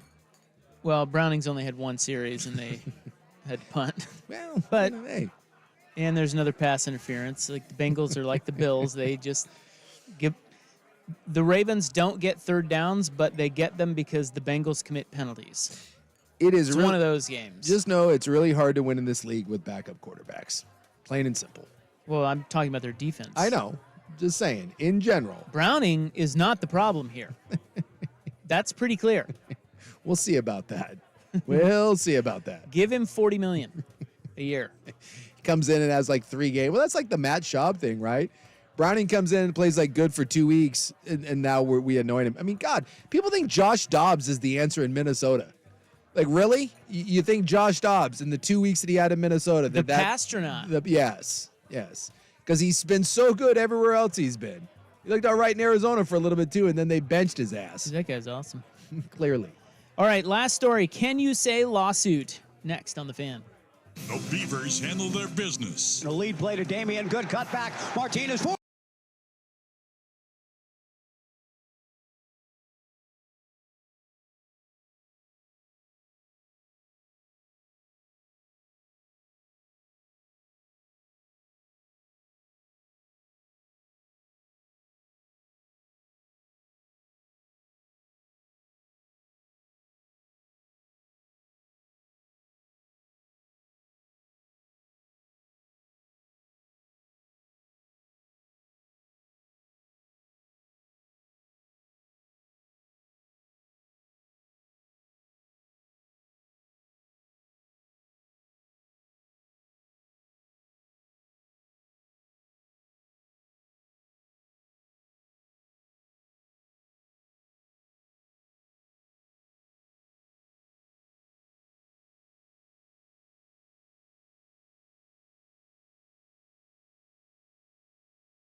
I would just like to report another pass interference first down for Baltimore. Clearly, that's Jake Browning's fault again. They're making a living. Hey, nothing wrong with that, man. On these pass interference first Hey, downs. sometimes that's your best offensive weapon. Jesus. Penn State should try it sometime. The referees inserting themselves. It's awesome. I hate to leave you with this story. I really do. Want to leave with a better one? No. Okay. BYU has a Jewish quarterback. The Huckin' Hebrew. What? Yeah. The Huckin' Hebrew? The Really? Huckin' Hebrew, baby. We got a Jewish quarterback at BYU. That's awesome. First time ever. Why is he at BYU? I don't know. Someone sent me a thing today. It was a TikTok guy. What's his name? Whose mind was Jake Retzloff. Is he from Utah? He's the Huckin' Hebrew, baby. No, I think he's from California. Some guy, and he What was, an idiot. and some guy was on there, and he was this Jewish guy, and his mind was blown. He goes, he now represents, because there's no Jewish university, so now BYU is the official Jewish university. Representing all Jews. All Jews everywhere. In college football. And he had like the 5 most improbable Jewish jobs. Number 1 was Hamas lawyer. Number 2 was BYU quarterback. My buddy said it to me, and immediately I'm like, I need a Huckin' Hebrew shirt stat. And by the way, he's terrible. Is he? Yeah. They've scored I don't know if you see, they're just getting drilled. They're losing 40-7 like every week. Jake Retzloff. Yeah, that's right. AKA the Huckin' Hebrew. This says Jake Retzloff makes BYU more diverse That's on right. and off the field. By the way, Wow. I didn't know that there was a Jewish person at BYU. That's incredible. I know. What is he doing I there? don't know. I can't I don't wrap know. my head around. No one can. You wanted a better story. I give you the Huckin' That's Hebrew. a great story. That is a great story. I'm still going to pepper this in here because it's just awful. This is from Tucson, Arizona, home of the Arizona Wildcats. And touchdown Ravens, by the way. Yeah, shocking. 21-10. Way to go, Jake Browning. We need Jake Browning now to lead the comeback. Legal action is being sought. 2 humane societies are considering legal action against a breeding company in Phoenix after as many as 260 small animals that were supposed to be placed for adoption were instead frozen and fed to reptiles. Oh. Yeah. That breaks my heart. God. Well, I think we're all heartbroken, Schulte. Is this like guinea pigs or? Guinea pigs, rabbits, large group of pocket pets, as they say. French bulldog? Well, I mean, that is what you feed reptiles, so. 323 small animals. I didn't know they did small animal adoption. Yeah, I thought they do. I thought you just went and picked one up for like $4 at PetSmart, and then it died like a week later, and you went and got a different one. They said 323 small animals were transferred to Tucson and then Phoenix in August. They were supposed to be in the hands of a man who facilitated animal adoptions, but authorities said they wound up with his brother who operates the reptile farm. They said 62 of them were returned, and then the agency was like, wait, where are the rest of them? Why does this sound like Tiger King in real life? It really does. By the way, maybe not farm out the small animals to the dude whose brother runs a reptile farm. Well, what are they supposed to do? Background checks? Well, probably. Maybe look into that. Bye. For crocodile zoos, hey, we need your background check. It's like Sandusky been allowed to run that boys' charity for all those years. It's a little like, ooh. Poor little guinea pigs. Was he really running a boys' charity? Yeah, remember he was doing. Oh, that's where he found his. That's where he found his victims. Like, yeah, he was like one of the main dudes at some charity for like, I don't know, fatherless boys. And the whatnot. university allowed him to just kind of hang around and bring those That's boys why I to say, the just be university, wary too. of anyone that's like way involved in a cause that seems odd. Like if you're like, hey, what's your passion? Small animal adoption. Immediately my antenna goes up. I'm like, what? You own a reptile farm. Yeah, something's not right. Bit strange. Is he being charged with something? Now you got me thinking about Sandusky. And I'm not. That's worse than the. Are you it is. Are you attracted to boys? Am I attracted to boys? Remember he said, Dude, that guy it's unbelievable. He was That interview with him. He was in the shower at the football facility pounding kids, and coaches are walking by. Like, I'm only just now wrapping my head around the whole Jerry Sandusky thing, and it's blowing my mind. Yes. Now I have to go home and drink. Remember he said, when asked if he was attracted to boys after like 9-minute pause. By Bob Costas. Yeah, he said that he just, at worst, he'd like to put his hand on a kid's leg. We roughhouse. I put my hands on some legs. I'm guilty in my book. He stared at his lawyer. He's like, how should I answer this one? What? Go back and watch that interview sometime. No, thank you. All right, we got to go. We're back tomorrow, 3 to 5:30 on The Fan. Good night. Red ships of Spain. Red ships of Spain.